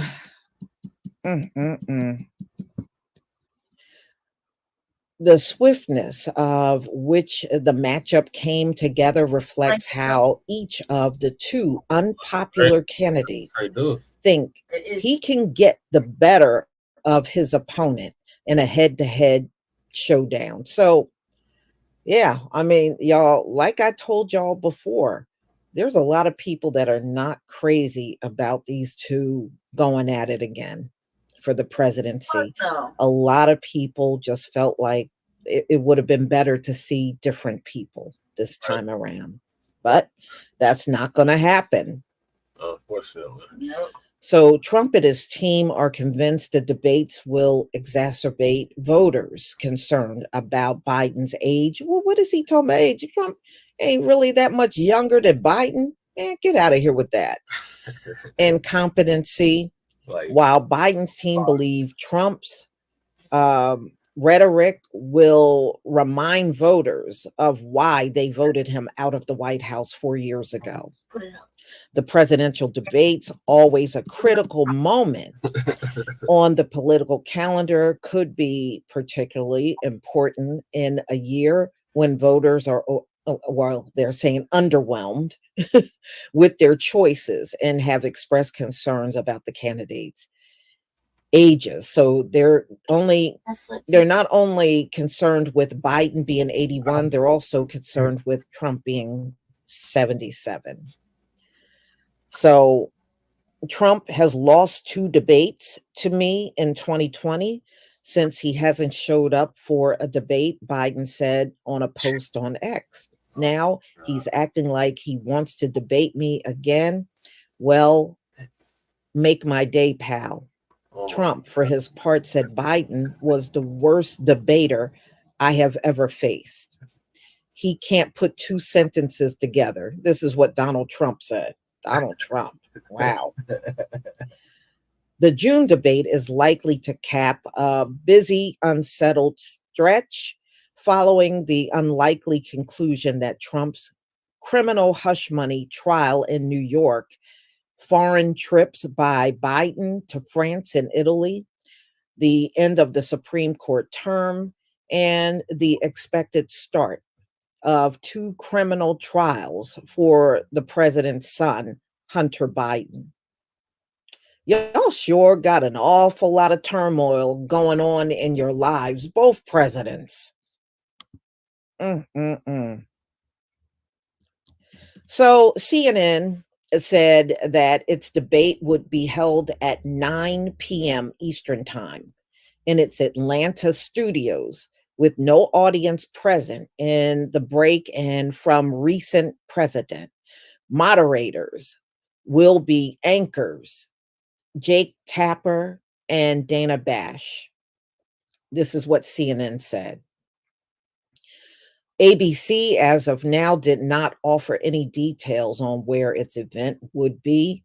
Disagreements about moderators and rules were some of the questions that prompted the formation of the Commission on Presidential Debates in 1987. Same year I was born. The 2 campaigns and television networks had held weeks of informal talks and ways. So they're just squabbling over who's going to be moderating and all that. I don't care about that. So both CNN and ABC announced the same qualification threshold, saying candidates will need to reach at least 15% of 4 separate national polls of registered or likely voters to 99. meet their standards. In response, Kennedy accused Biden and Trump of trying to exclude me from their debate because they're afraid I would win. Oh, Kennedy, okay. Moving around. He's saying keeping viable candidates off the debate stage undermines democracy. Well, I don't think anybody is looking for Kennedy, you know, or any of the other candidates. They're just going to put the spotlight on Joe Biden, Donald Trump. That they don't want to see anybody else, and they're not going to see anybody else at this point. But y'all, please tell me what you think about this video. Please leave your comment and subscribe. Don't forget to hit on the notification bell, and I'll see you on the next video. Peace, family.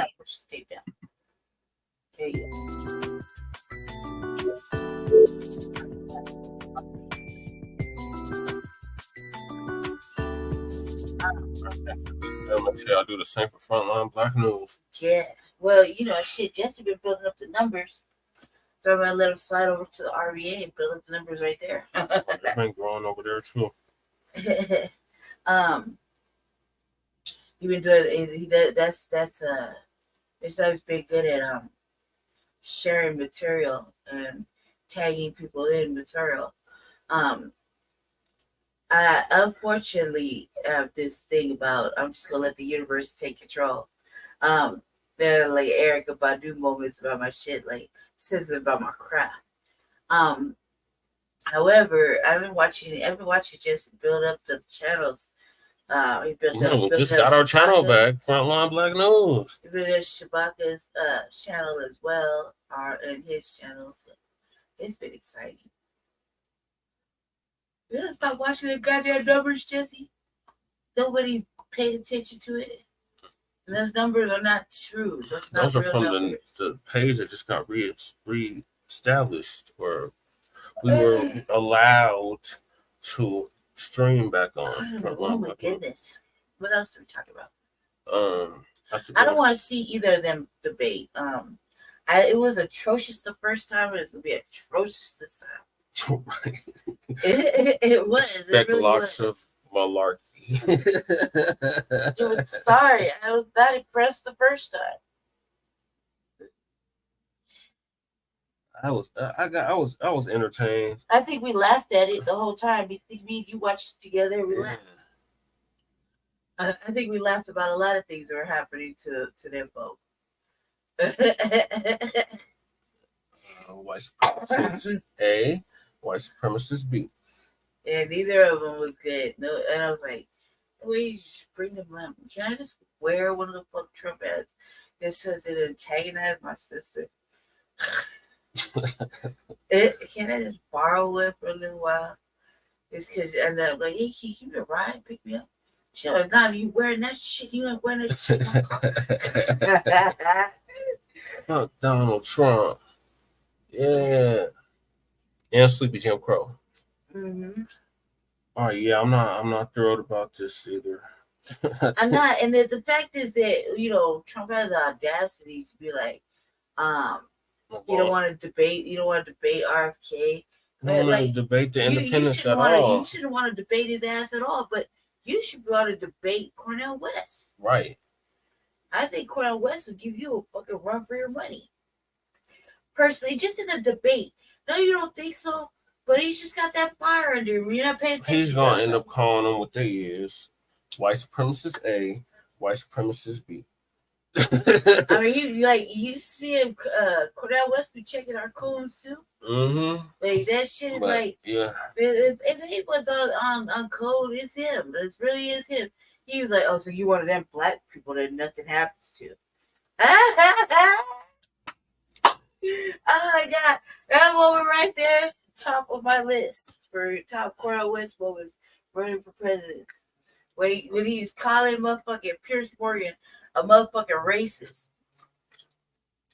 And then telling the young black dudes, oh, so my brother, you just one of those type of black people that nothing happened to, huh?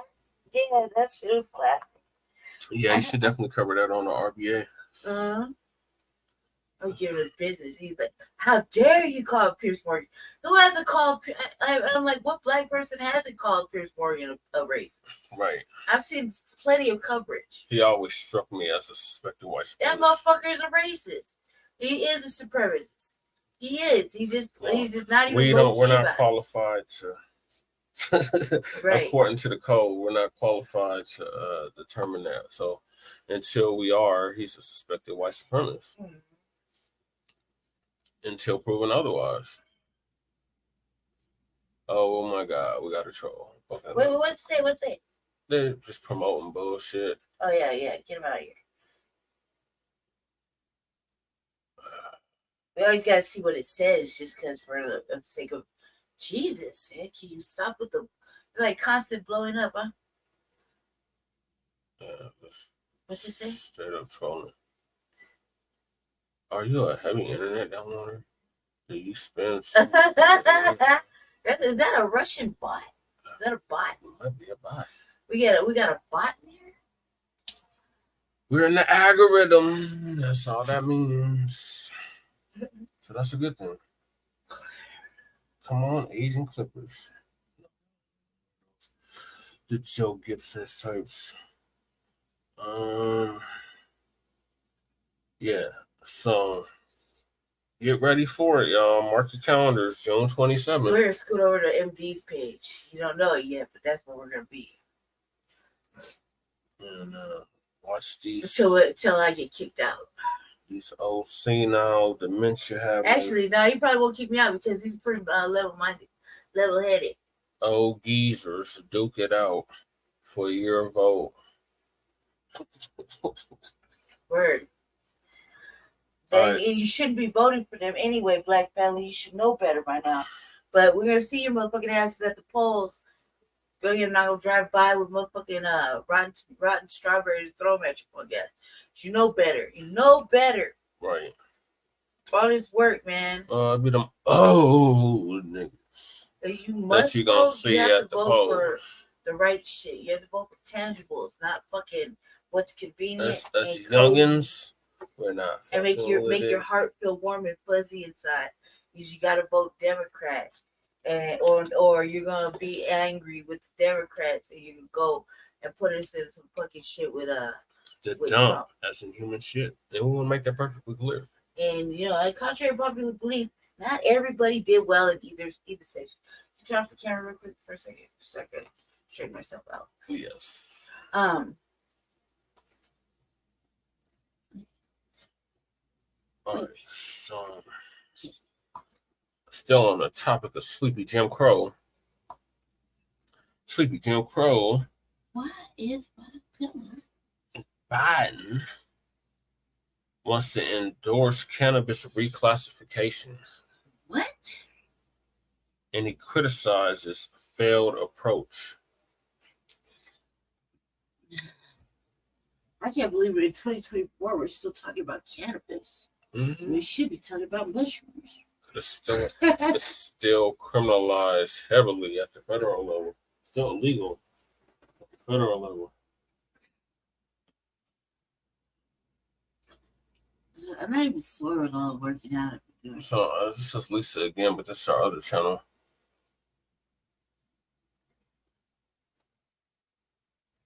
Shout out to her.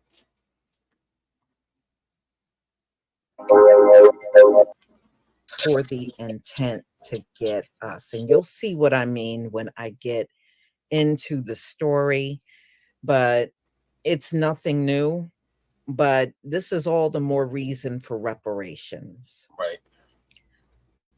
So I am, let me share my screen. 800 trillion. Biden's old mug. Shalom to everybody in the chat. Oh, I need you to trade me something. Oh, yeah.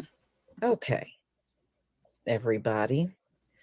Joe Biden wants to reclassify marijuana, and wait until you find out why this is coming up.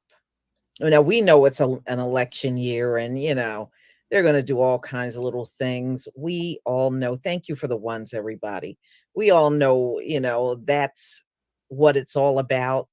He's not going to actually talk about reparations. That's exactly what they're trying to avoid, at all costs. Neither of them are. So let's get into it. So Joe Biden, he wants to reclassify cannabis and slamming failed approach. And the U.S. Justice Department, they are the ones that classify dangerous substance. And they actually got cannabis classified that way. And the only reason why they do, y'all, is because they know in our community, people are more inclined to do cannabis than any other hard drug. They won't touch a lot of that hard stuff out there, but they'll, smoke some weed. So because of that, they classified it as dangerous. And that also justifies keeping our people in jail for long periods of time for this ridiculous stuff. Oh boy, the only thing this system needs to do is disappear and never be seen again, as far as I'm concerned. So the U.S. Justice Department has formally moved to reclassify cannabis as a less dangerous substance, the country's biggest drug reform in over 50 years. President Joe Biden hailed the steps as an important move towards reversing long-standing inequities. It's a turnaround for a politician who 3 decades ago crafted a tough crime bill. Now he is going in the other direction on this whole thing. And, and it has a lot to do with his son being a junkie. Let's be real. Nobody's a bigger junkie than Hunter Biden, and that's the truth. So anyway, it could help Mr. Biden's Democrats shore up wavering support among younger voters. I told you this was all about the election year. In an election year, Thursday's plan does not legalize marijuana outright for recreational use, as is currently the law in 24 U.S. states and the District of Columbia. 38 U.S. states have also legalized marijuana for medicinal purposes. Far too many lives have been upended because of our failed approach to marijuana, Mr. Biden said on Thursday, formerly known as Twitter, X. So he said it on X, formerly known as Twitter. In a departure from his usual cannabis policy, I'm committed to righting those historic wrongs. You have my word. Well, I don't know. I don't think his word carries any weight. Didn't he say that, the Black community, he was going to have our back? Didn't he say that? His word didn't carry no weight on that, did it? I don't know about your word there, old Joe. So anyway, administration proposal would shift pot from a Schedule 1 controlled substance to the most restrictive category, to a Schedule 3. My question is, why is it a Schedule 1 in the first place? So the federal government would no longer view the drug along with other dangerous and habit-forming substances like ecstasy, heroin, and LSD. So what they did was they lumped marijuana with things like fentanyl, heroin, LSD, the hard stuff, meth.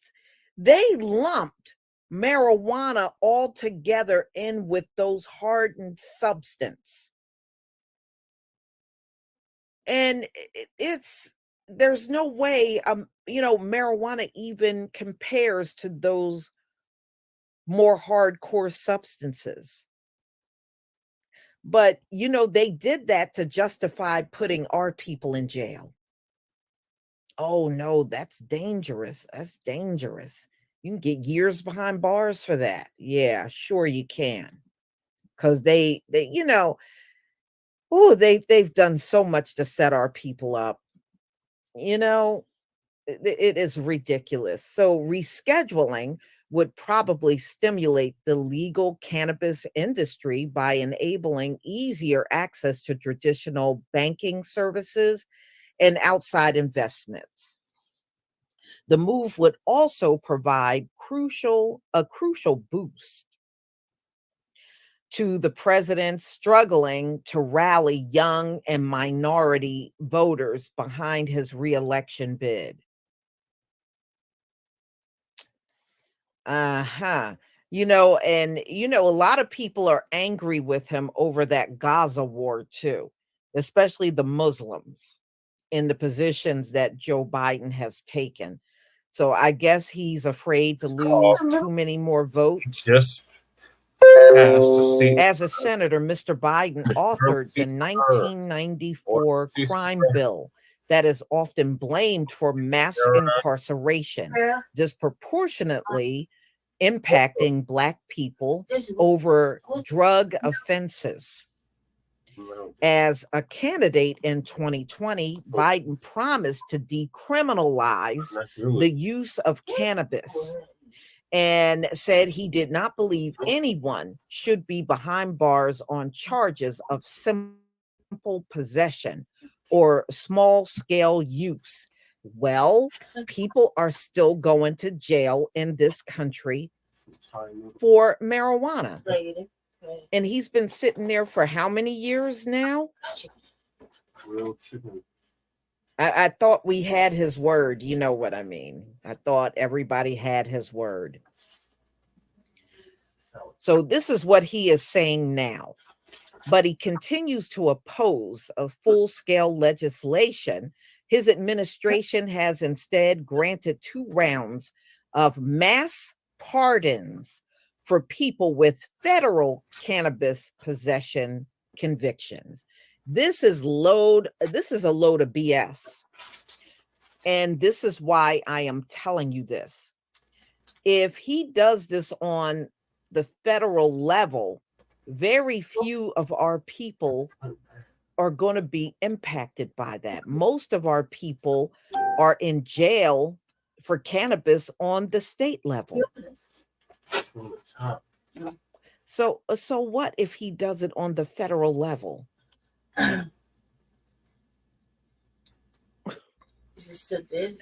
Ooh, these people, you got to really watch the language these folks use. You got to watch the language. They love playing with words. So 2 rounds of mass pardons for people with federal cannabis possession convictions. No one should be jailed just for using or possessing marijuana, he wrote on X on Thursday, nodding to his previous actions. Right now, marijuana has, listen to this, right now, marijuana has a higher level classification than fentanyl and methamphetamines. The 2 drugs driving American overdoses. And, it's an epidemic on those drugs. It's not an epidemic on marijuana. It's not an epidemic on that. But they got marijuana classified with fentanyl and classified with meth. That doesn't even make any sense. I closed the door. Yes. But they did that to harm our community, y'all. You can best believe that's the reason why they did it. And he goes on to say it doesn't add up. No, it don't add up. It didn't even add up when you put this in place. They knew who it was going to impact. We know white people are the biggest potheads out here, but we're the most targeted. our people that smoke it, I don't smoke anything, but Right. our people that smoke it are the most Just like targeted. something. And they know it too. They know it too. So, For sure. wow, you lumped marijuana. Wow. Yeah, mushrooms are Boy, good. these people ain't no damn good. I like So, Thursday, former rule proposal to the Federal Register kicks off a lengthy approval process, beginning with a 60-day public comment period before the change can take place. So, marijuana will no longer be looked at as a hard and dangerous narcotic, and it'll be classified as a 3. But, you know, if Joe Biden wanted to make good on that, he would let everybody that is jailed right now on marijuana charges go. I'm serious. It doesn't matter if they're on the state level, the federal level. You should let them all go. Yep. That should not be a reason for someone being behind bars. Right. Because, I mean, if he's going to do this on the federal level, it's not going to impact that many people, y'all, at all. And the people that are harmed the most are sitting in state prison, not federal. Right. It's ready to My go little so brother was one. early. You know, he's doing this because he sees the voters are slipping away. He sees it. Wonderful. They all see it. So they don't want to give us reparations. They don't want to do that. Like some veggie chips. But No. what they're trying to do is come up with different ways that they think might be acceptable to the community. And, you know, he can't get away with it that much, y'all, because at the end of the day, whatever changes he makes is not exclusively for the Black community. It's really for everybody. It's still not anything for us. They don't come in specs. That's on them. You know, I mean, don't just do it on the federal level. You got to really listen to what's being said. He's talking about federal. He's not talking about the people around you that are in the county jails or in the state prisons for this. He's not talking about them. So it's a nothing burger. This man is a disgrace. Mm-hmm. He is a disgrace. No, the Most High had to put that junkie son on him because of that crime bill that he put out. That the fact that he got somebody in his family close to him that's strung out like that, that is true judgment right there. That's exactly what it is. No, we're out. So he sees what's going on and he's trying to make these little baby steps, hoping that it would be acceptable enough and people will go out here and vote for him.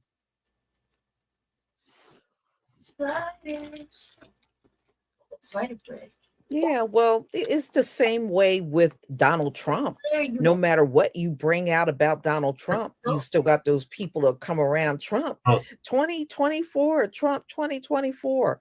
And so you're going to still have the same people, you know, just like Biden. No matter what you put out about Biden, they are diehard. They are going to vote for Biden. We do part 3. Definitely cringeworthy. Oh shit, we still got part 3, right? Yeah.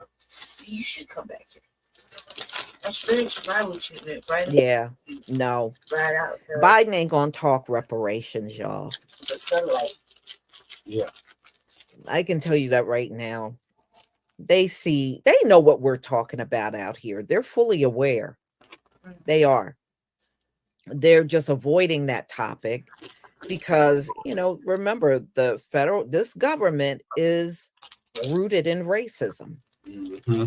That's why they got laws that are disparaging to us on the books. They got laws written where it will impact us more than anyone else, just like these marijuana laws. They don't arrest a lot of their own people for marijuana. They mess with our people all the time over that. Responsible for locking up. The way they come at our community, you would think nobody in this country is doing weed except for us. Yeah, I love smoking weed. That's the way they make it seem like. And we know that's not the case. What? Oh, no. Mm-hmm.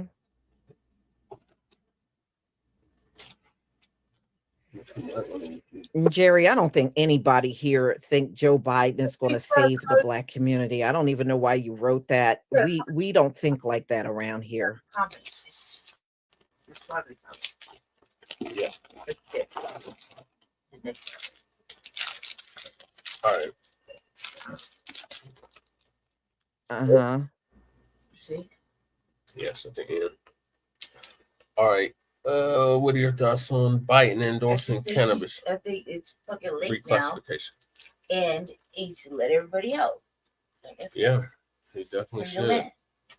Otherwise, it's have nothing our warrior but class right there could come home, and we could get some more breeding done.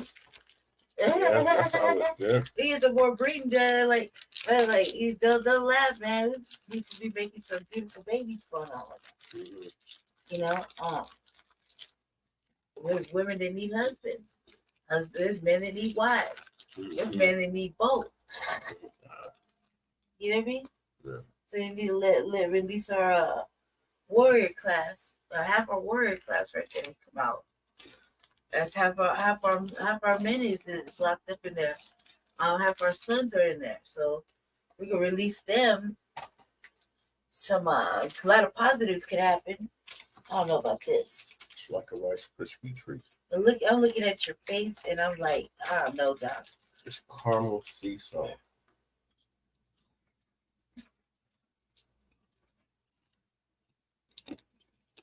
I use this bait for the mice. Yeah, it would make good mice bait. Mm-hmm. That's favorite. You hear the motherfucker crunching away. I feel no, hell no. Here, put it in the thing. Put one in the thing. Here, put it back. Use it for. I'm telling you, just use it for. Plus, I got that spicy shrimp shit on my fingers too. That's not a good combo. Was gonna say, yeah, just let them out. That's what I would do. Yep. I would second that. Otherwise, it's a nothing burger. It's nothing burger. Yeah. Straight up. All right, so we're on to Uncle Tim Scott. Oh, God. Oh, goodness. Tim Scott got into it this week, too. Oh, he did. Yeah, he did. Well, he's trying to hint at that he's going to be the dump, as in human shit, and we want to make it perfectly clear. Vice President running mate. I like how these white news media be like trying to avoid everything black. Mm-hmm. It's quick to be it, and then put everybody else. They replace black with woke.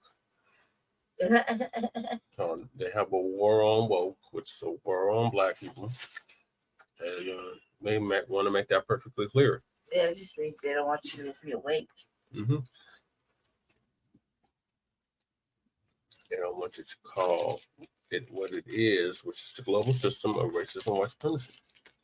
And we are subjected to it, whether we want to admit it or not, or accept it or not, every second of the day. No.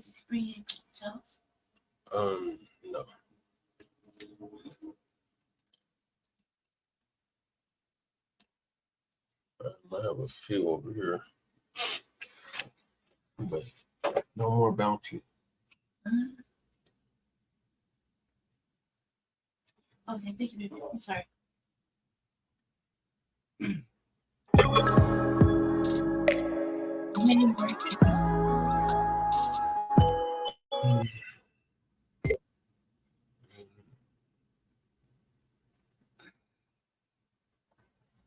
3. I'm trying my best. See, I'm already doing it. I think it's because my heart is acting funny. All right. Y'all can't even understand. Like, for some reason, when you're an active heart failure, sometimes your heart just be playing all these weird little games, and and then you just want to go to sleep. Like you can't eat nothing, makes you tired. I think I had like 4 pieces of shrimp right now, just 4, and a bite of this Rice crispy or this rice cake. Yeah. Does it, and it was a wrap. You mean got the itis from that? Yeah. No, right? All right, so keep Lady Chain your thoughts and prayers. I'm gonna get better. I'm motivated. That's right. So our next topic is, like I said, Tim Scott. He drops major hint about being the dump as a human shit, and we want to make that perfectly clear. It's running mate, and we'll see. That's Lisa again. Thought to Lisa Cabrera, she would just be on it. As soon as this news breaks, she's on it.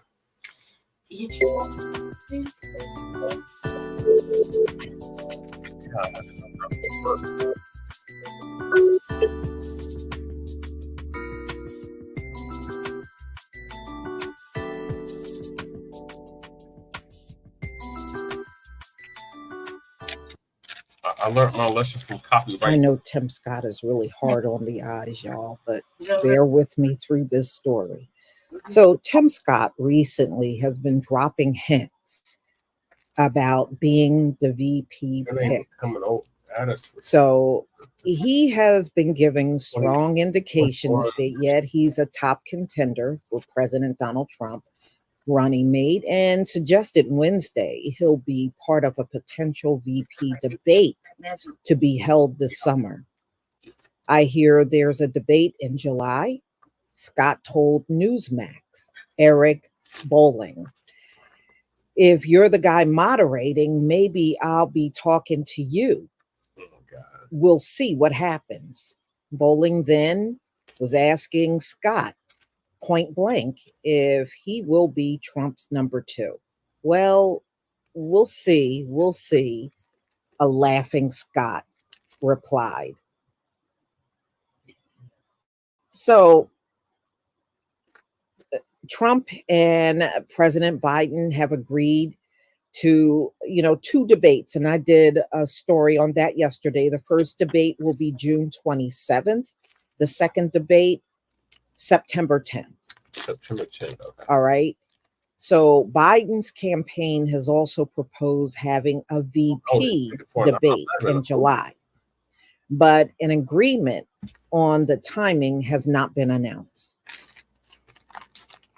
Scott has long been reported as a top contender of the 45th president VP stake, with one source telling recently the senator was doing everything he can to build his relationship with Donald Trump in an attempt to get picked as VP. And so in other words, he's being a raccoon, running around, kissing Donald Trump's behind. Yep. Sum it all up. Yep. Trump 77 said he will reveal his choice closer to the Republican National Convention, which is slated to be held July 15th through the 18th in Milwaukee, and has spoken positively about several possible candidates. So North Dakota Governor Doug Burgum, who is also reported to be in the running, told, this is what he mentioned Saturday, that Trump had recently claimed to gather his supporters at Mar-a-Lago, and there are 50 candidates in play. Candidates. Oh my God. But Scott, a former 2024 presidential contender who dropped out of the race in November, because he didn't have the support, which I knew he was never going to have the support, has repeatedly been singled out for a special praise by Trump. He is a much better representative for me than he is a representative for himself, Trump said of Scott at a campaign rally in South Carolina earlier this year. Yeah, that was the one where he got on the mic and said, "I love you," to Donald Trump. Oh man, I remember that. Oh, that was pathetic. Yes. And it's true. And that's a great compliment. And you know why? Because he's a high quality person. He doesn't like talking about himself. Yeah. I always had a feeling when he said America is not a racist country, he was excluding himself. Yeah, I always get those feelings about Tim Scott. Mm-hmm. Scott is widely considered to be a fit.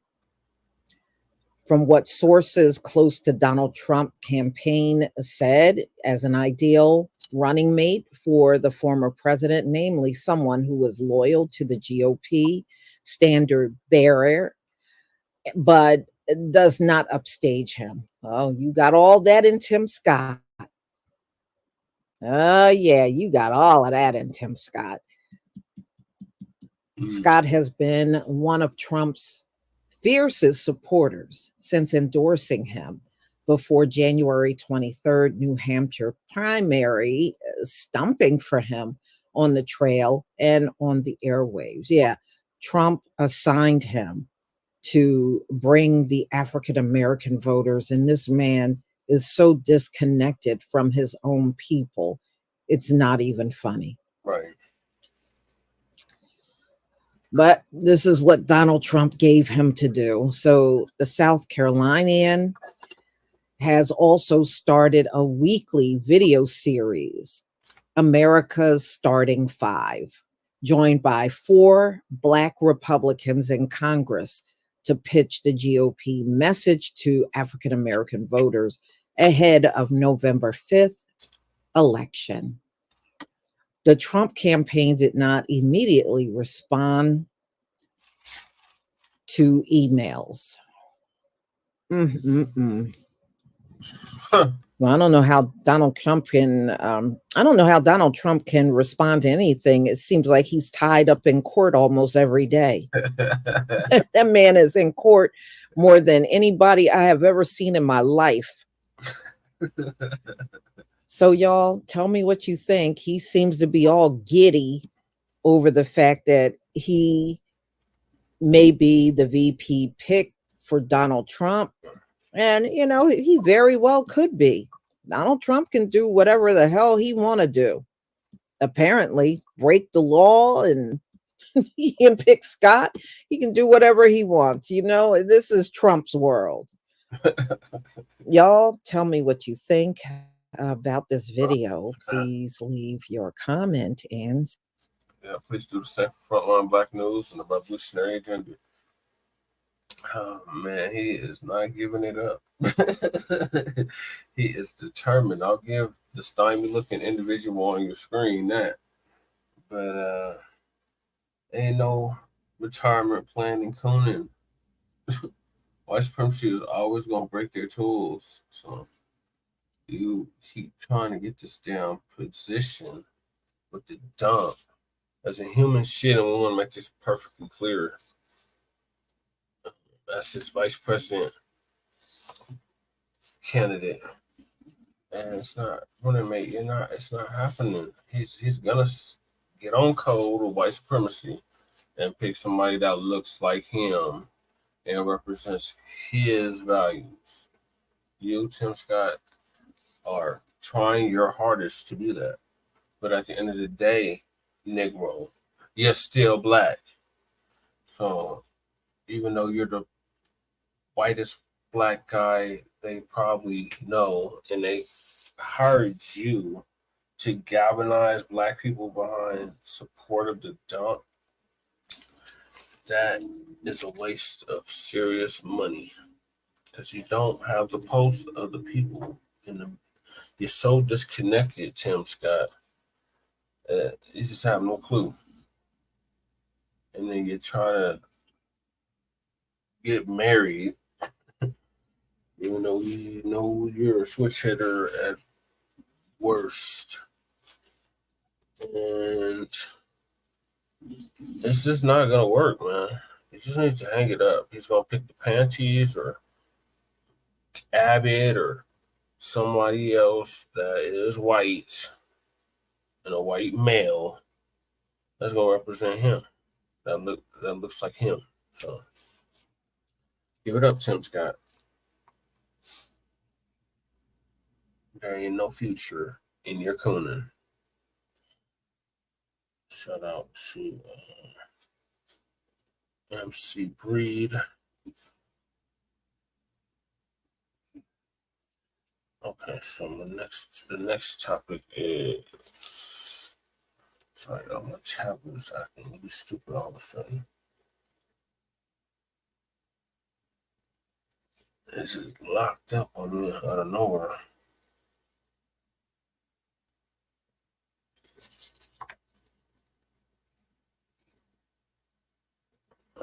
So we're going to change pastimes. Oh, still on the dump. So, for all those that think that there is some kind of greener pastures under the dump as a human shit, and we want to make it perfectly clear as regime, you might want to reconsider that after this. Donald Trump's police immunity pledge impact on the Black community. So, you've been sleeping under a rock for the past 4 years. You would know that you should know that Colorado was the only state in the whole country to have ended qualified immunity. And these mugs are still getting away with killing us. So once again, law is only as good as its enforcement. So that's why y'all need to support me if you're Black. And remember, we're House District 8. Otherwise, we are doomed. And that is not no fear mongering, that is the truth. What's left of Black Denver. So he basically wants to give them more protections and more support and all that shit for the race soldiers, so they cannot be held accountable for their actions of killing unarmed Black women, Black men, and Black children. Oh, Lady Cherry is still with us. Did you have quick thoughts about Tim Scott? Did you already say that? He should be vice president. That's it. He should be vice president? Oh, he should not. Okay, yes. I agree. He should not be vice president. I concur with that. So, the dump is pledging to back the blue and strengthen qualified immunity across the country if he is reelected to office. Ugh. Just the thought of that is sickening. Okay, where is it? Please. Here it is. So I know every time somebody pulls something up disparaging about Donald Trump, I notice some of y'all are very quick to dismiss it. I tell you what, if you are part of the Black community and you dismiss this, you should be disowned. Watch this. I used to hate shaving. The burn, the bumps, the... No, I got diehard Donald Trump people in here. Donald Trump can't do no wrong in your eyes. But Donald Trump is a very flawed man to me. I see that's where we differ. Joe Biden is a very flawed man to me. And in my opinion, you got two weak ass men running for president. You don't have no strong man. Look at what you're putting up as your front man to the entire world. All they see are two frail old men running for president. Yeah. And I would see it that way too. That's what you're presenting to the world. Old, decrepit men, both with racist histories. And let's not try to act like Donald Trump don't have that. He most certainly do. Yep. And these are the two that you have to pick between. Yeah, white supremacists. I think that's pretty lousy. Supremacists me. But that's my opinion. So let me take you down memory lane. Some of y'all might remember this. Some of you may not. Let me share my screen.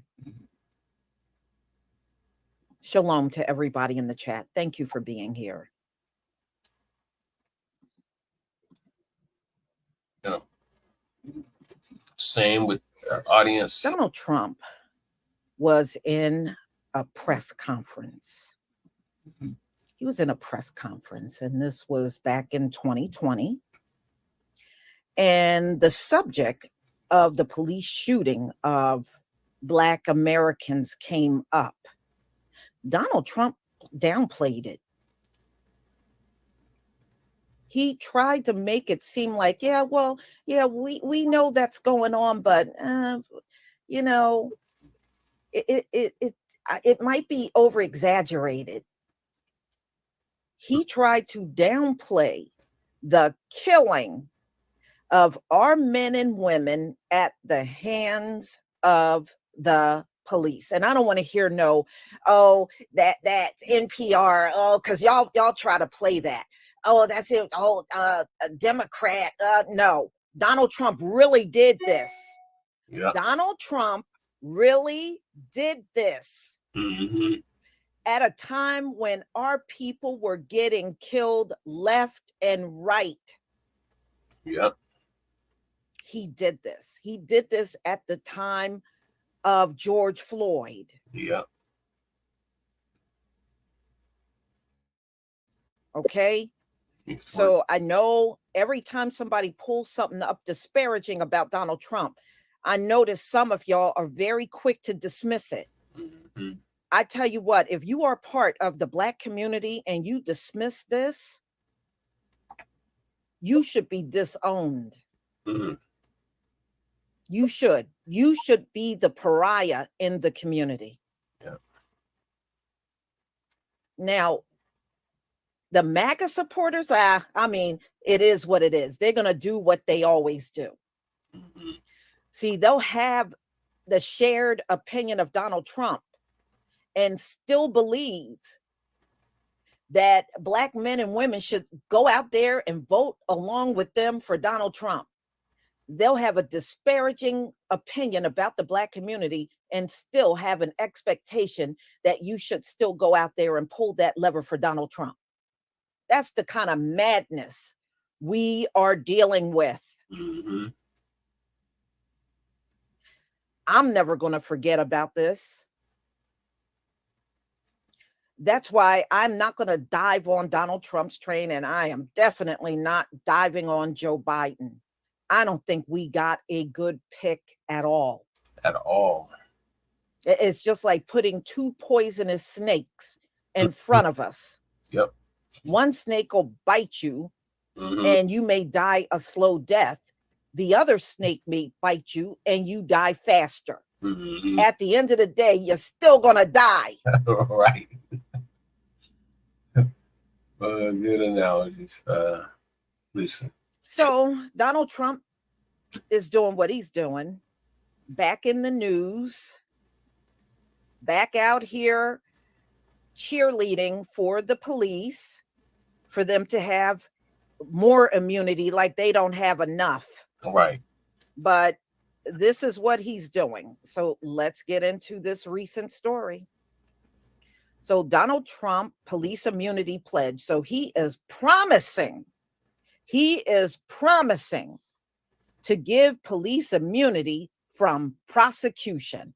So he's saying to them, you can go out there and kill people. You can go on the streets and stomp them to death.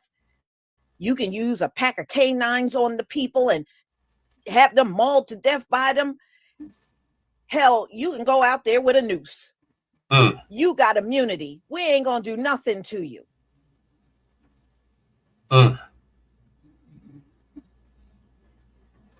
Y'all still want us to vote for Donald? He wants them to be untouchable. They're already like that. Yeah. I mean, the few prosecutions that the police face, you can count on one hand per year. Yeah. The vast majority of out here will kill. The police department will investigate themselves and then tell you 2-3 weeks later there was no wrongdoing. But I guess for Donald Trump, that's not enough. That's not enough. He don't want cops to be sued for the wrongful deaths that they commit out here. He don't want them to be sued at all. This is what your man is saying. That ain't my man. So Cornel West, former President Donald made his way to, he's still going on the campaign trail. All right. He's still going around on the campaign trail. And he's talking this talk on the campaign trail.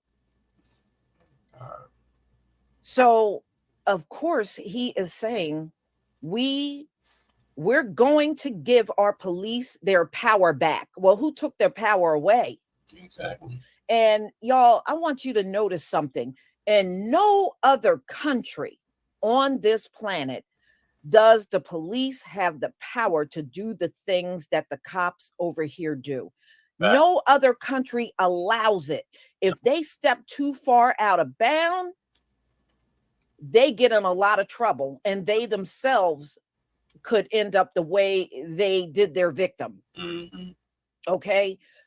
And over here, they write into laws. Just look at how wicked and evil this place is. They write into laws that you can't touch the police, and you can't sue the police, and you can't go after. Recordings just got better. Hey, it's Dana from StreamYard. I'm so excited to announce that local recordings are now available on StreamYard. The police. And if they investigate and found not guilty, it's over. You can't pursue it anymore. Who the hell does that? America. That's what America does. And this is what Donald Trump is telling you. I'm going to come in, put laws in place, make sure you can't ever touch a single cop in this country, no matter what they do.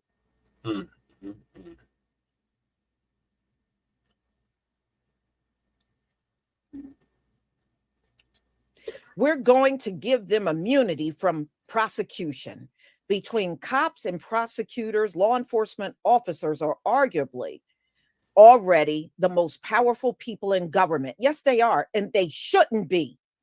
How the hell do you have a job, a low-level job, but they got so much power? It doesn't make any sense. No. So it is unclear what Trump means by them giving them back their power.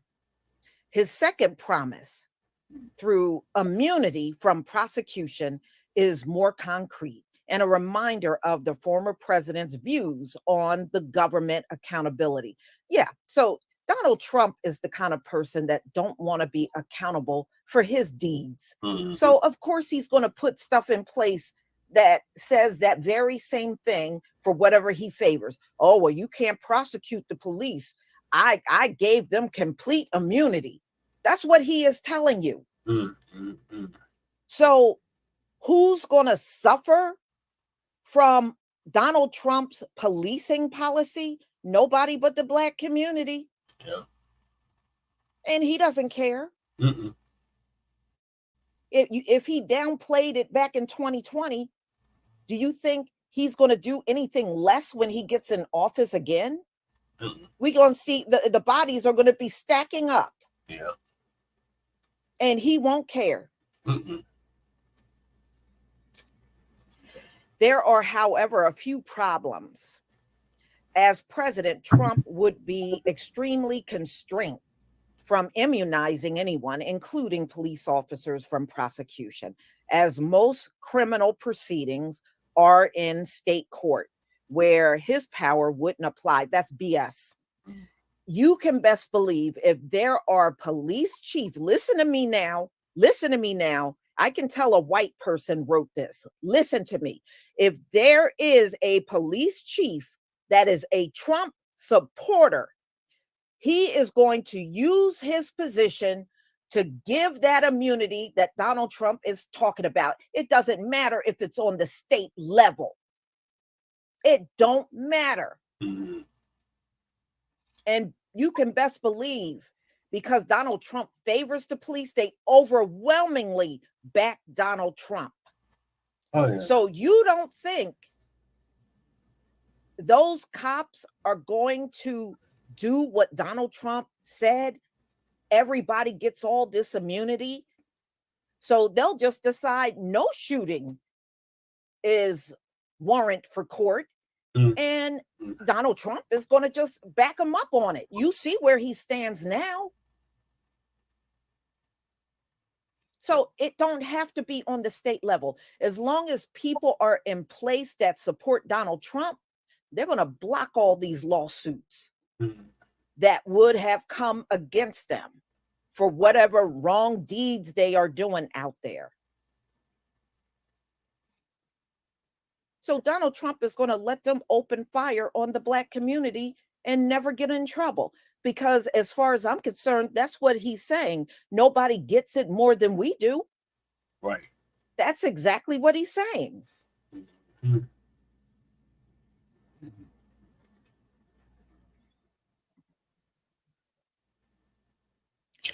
Okay. Wow. Derek Chauvin, for instance, who was convicted in Minnesota in the court for murdering George Floyd. After the trial concluded, he pled guilty to federal charges. Yeah, and he's been trying to fight it ever since. He's been doing appeals saying now his new thing is George Floyd died from a rare tumor, like he's some medical expert now. No, your knee didn't kill him. No, that wasn't it. It was some rare tumor. It was some fentanyl. It was, he was going to die anyway. He had high blood pressure. You see the madness of what these. So even when someone is killed right in front of you, these folks will try to convince you what you saw was not a killing. He collapsed from fentanyl. What you saw with your two eyes, that's not what happened. It was a rare tumor that took him out. And ever since, you got these folks screaming and hollering, Chauvin should get out of jail. Chauvin should get out of jail. And let me also remind y'all, the Ukrainians, they were over there holding up signs saying, let Chauvin go.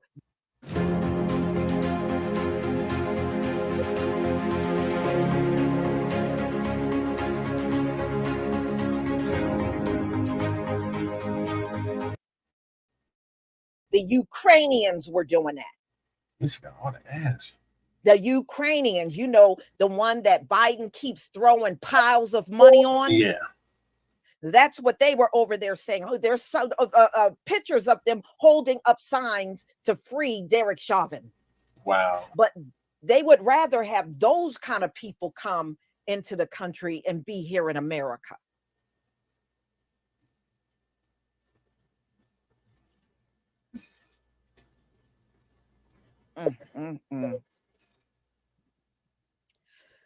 So ladies and gentlemen, it's clear. One of the first things that Donald Trump will be doing is putting pen to paper to make sure the cops in America can never be touched by anyone and free of any prosecution. He wants the cops and himself, because he's still going to Supreme Court trying to fight for immunity. And it's stupid because once you are no longer the president, you are a regular citizen. You are Donald Trump's citizen.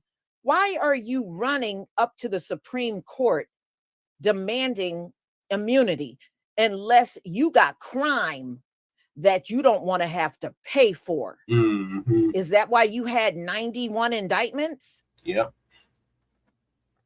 So this is one of the first things Donald Trump wants to do. Whatever he can do his part in pushing pen to paper to make sure these cops are like Teflon John out here, like they already aren't that, by the way. But he wants them to get even more protection. So I understand. I'm going to get that Trump 2024 in the comment section. And just know that's a person that don't care about the Black community. The ones that write that mess, just know they care nothing about the Black community.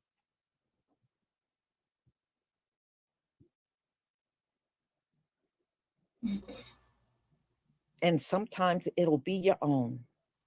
Just let you know, because I don't know why, but we got many men and women among us that will argue you down over Donald Trump. I don't know why. Donald Trump hasn't lifted a finger for this person doing all this yelling and screaming and arguing. He hasn't done a thing for them. What did Donald Trump do? You can't say the Platinum Plan because that was never signed into law. You can't say that. So what? He freed a few rappers that were jailed before he left office? Ladies and gentlemen, that's all he did. That's all he did. For the 4 years he was in there, that's all he did. He exonerated and got a few rappers out of jail. Other than that, this man literally did nothing for the Black community. And then people, oh, well, we didn't have all this inflation and we didn't have this and what. No, you didn't. No, you didn't. And let me also remind you, even if Trump gets in office, he can't clear up this inflation overnight. You may still be going through more years of inflation before you see any change. That's if you see any change. You may not see none. Donald Trump can't turn this around overnight. So you're still going to be dealing with this inflation. I didn't. You Jax, do you understand English? The story is about Donald Trump. If the story was about Joe Biden, I'd be talking about Joe Biden. Get the hell out of here. The story is about Donald Trump. If you want some disparaging story about Joe Biden, send it to me. I'll do it because I don't give a shit about Biden and I don't give a shit about Trump. I don't care about either one of them. Some of y'all act like this man raised you and paid your way through life. That's how you defend him. Donald Trump ain't do squat for you, Jack. And he ain't gonna do nothing for you when he get in office the next time. Stop being silly.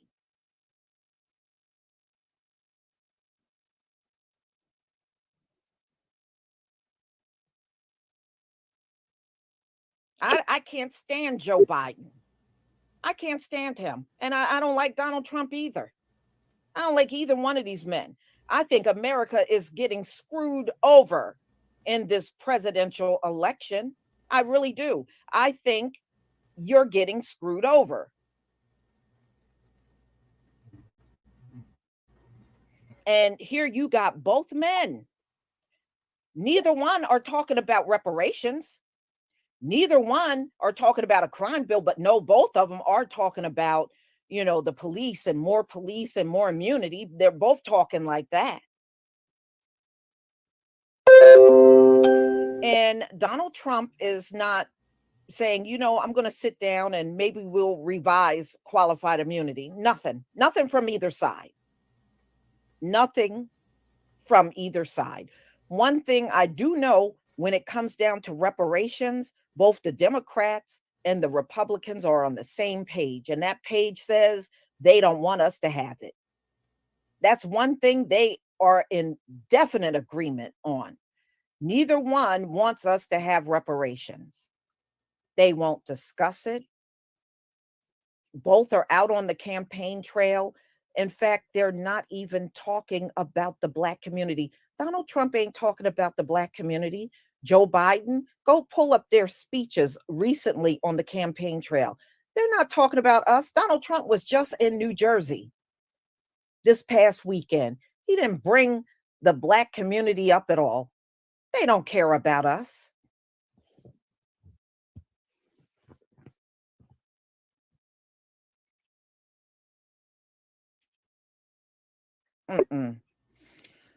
So, y'all, I'm going to go ahead and conclude. Thank you for being here. I really enjoy our time. Oh, and so many people wrote me about the hair oil. It will be going back up on Etsy later on today, and it will go up on Walmart on Friday. All right. So it is coming. I've been getting so many inquiries. I just sent out a bunch of orders from PayPal and Cash App. Only one person so far paid and forgot to give me their address. And I just hope they realize it really soon. I hope they realize it. I even sent them money on Cash App with the message, you did not send me your address, and I still haven't heard from them. So I hope they get back to me soon. I got everything ready to go out. So all you got to do is give me your address. Please remember to do that if you decide to use Cash App or PayPal. Please make sure you go to admin@12tribesonearthlimited.com. Please send that address. If you don't, I'll be sitting here with your package and it won't be at your house where it should be.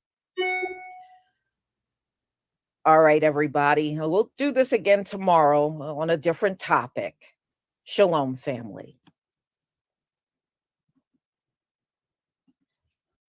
The past, the present, the future.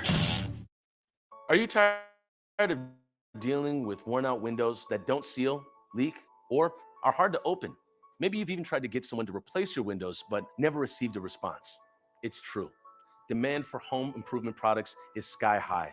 Projects are hard to schedule, and getting a good price can be tough. That's why you need to call Renewal by Andersen today.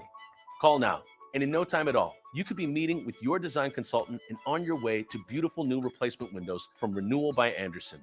Don't wait to take advantage of this limited time money-saving offer with attractive financing. We're the custom replacement window division of Andersen, which means you can get your project started in a matter of days by scheduling a free in-home consultation. Your consultant will provide you design and price options, including our 1-year price lock guarantee quote. Then relax, knowing that the retail price you get won't go up for 1 full year. You'll have it in writing. I think Renewal by Andersen's the best. It's a good company and it's a good product and it delivers. They live up to their reputation, I think, because they do everything they say they're going to do. So it comes as no surprise that Renewal by Andersen receives the most 5-star reviews among leading full-service window replacement companies. Our exclusive Fibrex material is vastly superior to vinyl and installed by highly trained certified master installers. It's extremely strong and stable, like wood, but never needs painting. Plus, it resists warping and bowing, making it long-lasting and an exceptional value. Plus, we offer the nation's best warranty that covers both our product and installation for your custom-built replacement windows. When you add it all up, Renewal by Andersen is the best solution to your window problem. Call Renewal by Andersen now to schedule your free, no-obligation design consultation. Hurry! This fantastic money-saving deal with great financing ends soon. Installation is always included, so don't delay. Call now.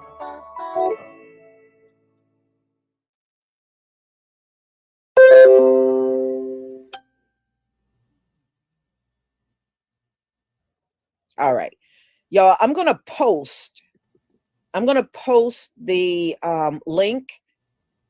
I'm not going to show the video because it's domestic violence. Okay, it's domestic violence. And because of that, I'm not going to show it. But if you have not seen it, there is the link. You can go over there and watch it real fast. It is terrible. It definitely confirms what Cassie has said. It's sad that there were a lot of people that did not believe that Diddy did these things to her. Now, y'all gonna have to eat crow. Y'all gonna have to eat crow on this one. And look,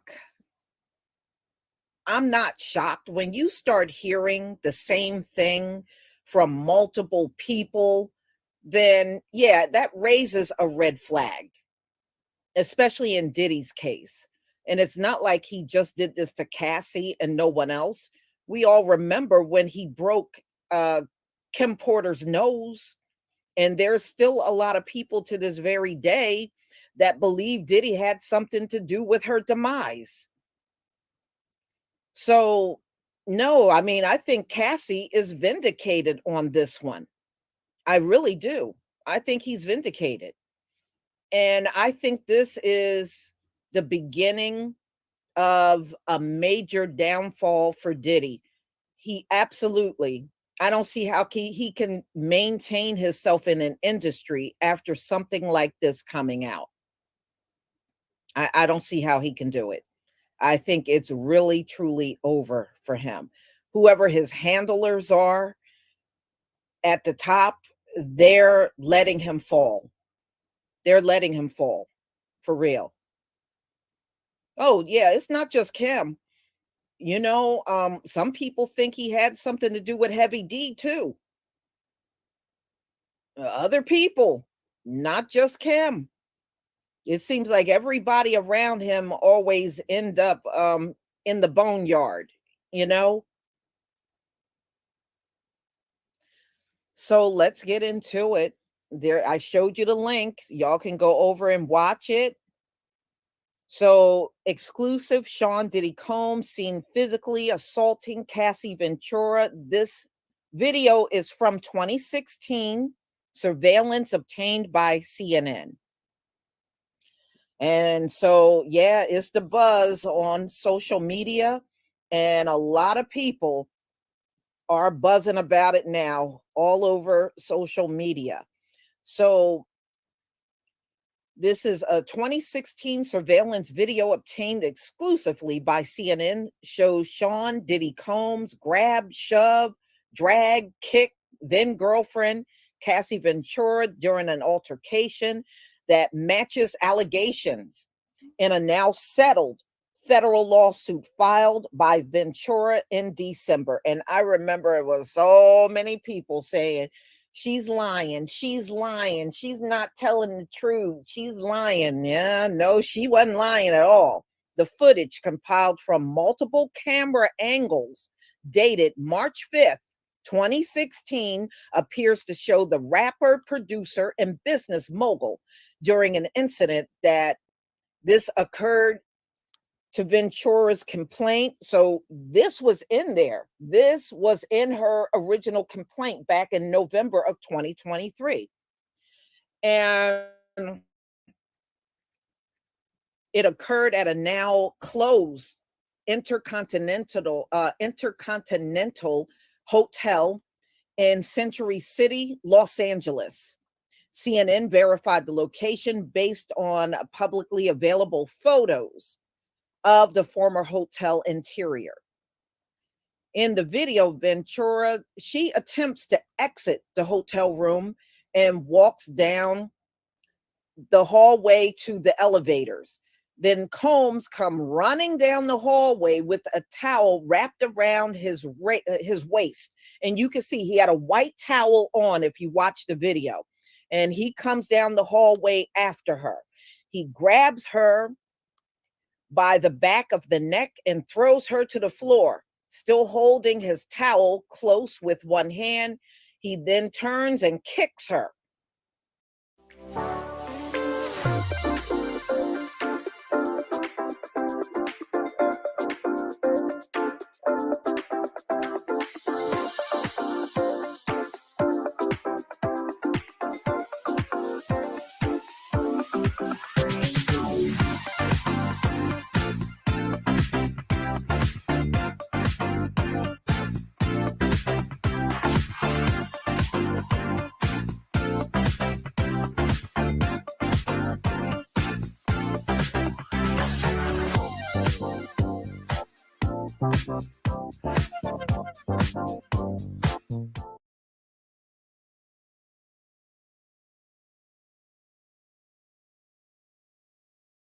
Web.com's AI tools make website creation easy. Simply tell us some info about your brand, and the AI Builder designs an eye-catching website. Our AI Builder takes the guesswork out of launching a website. Head to Web.com and let our AI tools bring your vision to life.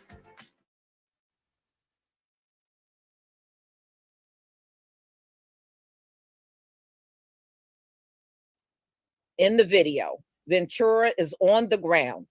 Combs retrieved the purse and suitcase from the floor near the elevators. He turns around and kicks her again as she lies motionless on the floor. About 4 seconds transpired between the two kicks. According to the video, he then briefly dragged her by her sweater shirt towards the room before walking away. Ventura is then seen slowly standing up.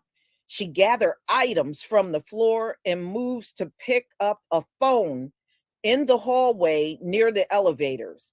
Combs, still in a towel and socks, return. The mirror directly across from the security camera shows Combs appearing to shove Ventura. Seconds later, he sits down in a chair and he's grabbing glass vases, and he throws them forcefully towards Ventura. So she was down on the ground and he was throwing glass vases at her when she was down on the ground. All right.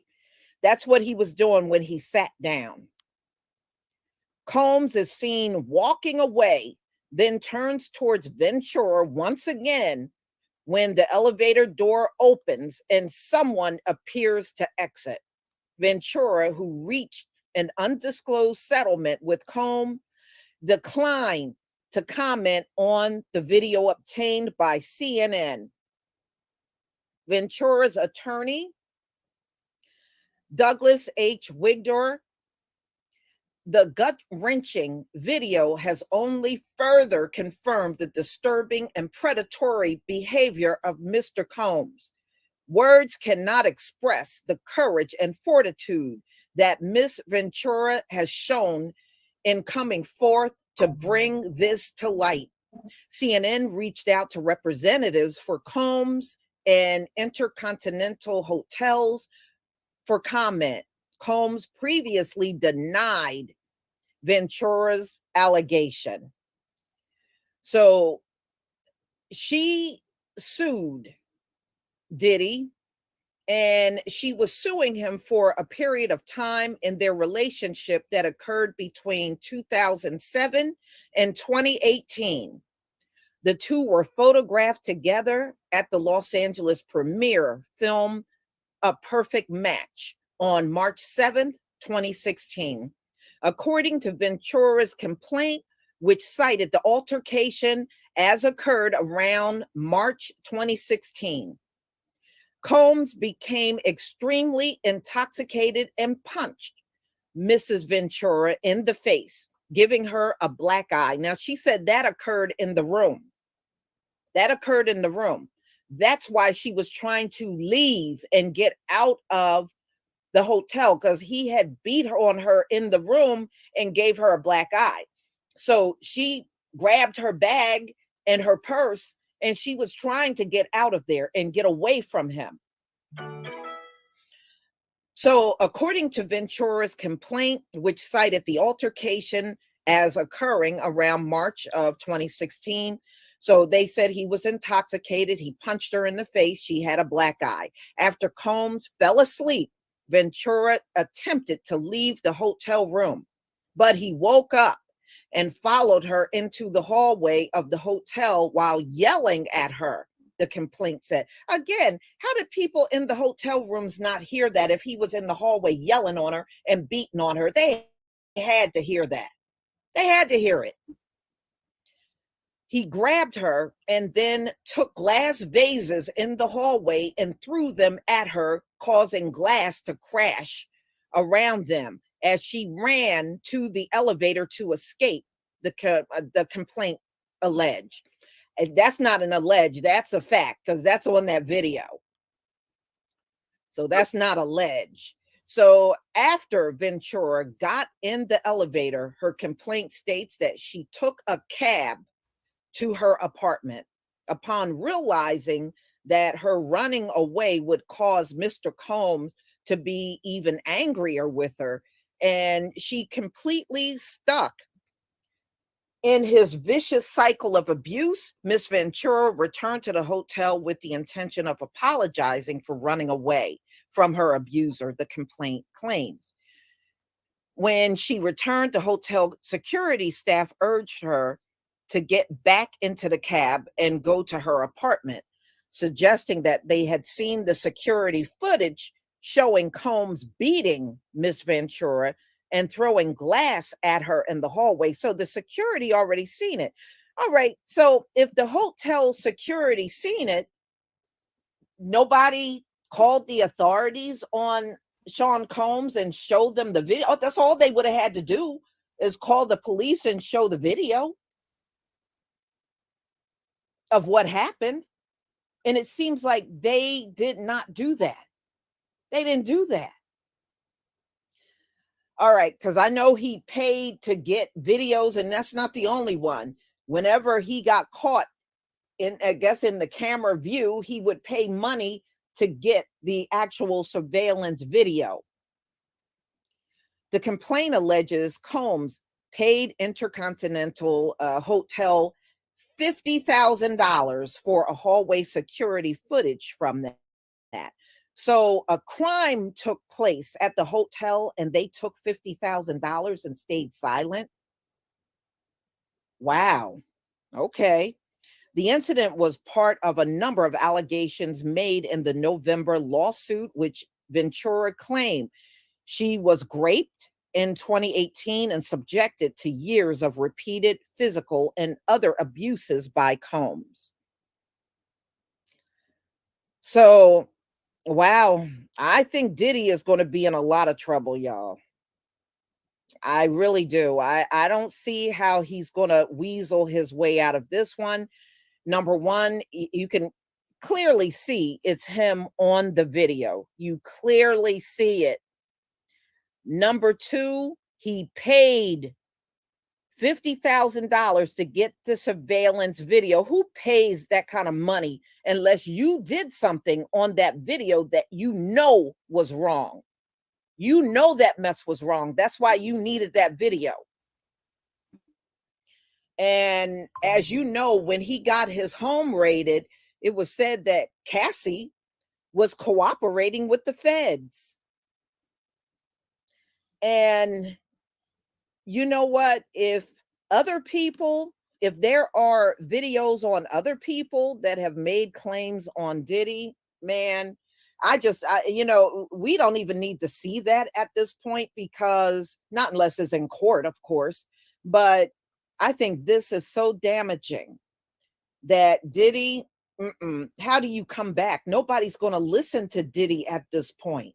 who's going to listen to this man? Nobody's going to listen to him, especially when he sits around saying he didn't do this, he didn't do, because that's what he tried to say when Cassie filed this lawsuit. He claimed he didn't do it. He didn't do what he was accused of in her lawsuit. And now you're seeing, no, you did a lot of this stuff that she said. Hey. My pet doesn't own my house, but it sure smells like he does. If you've got pets in your house, the air in your home is filled with pet hair, dander, odor, and entitlement. Stop it, Cuddles!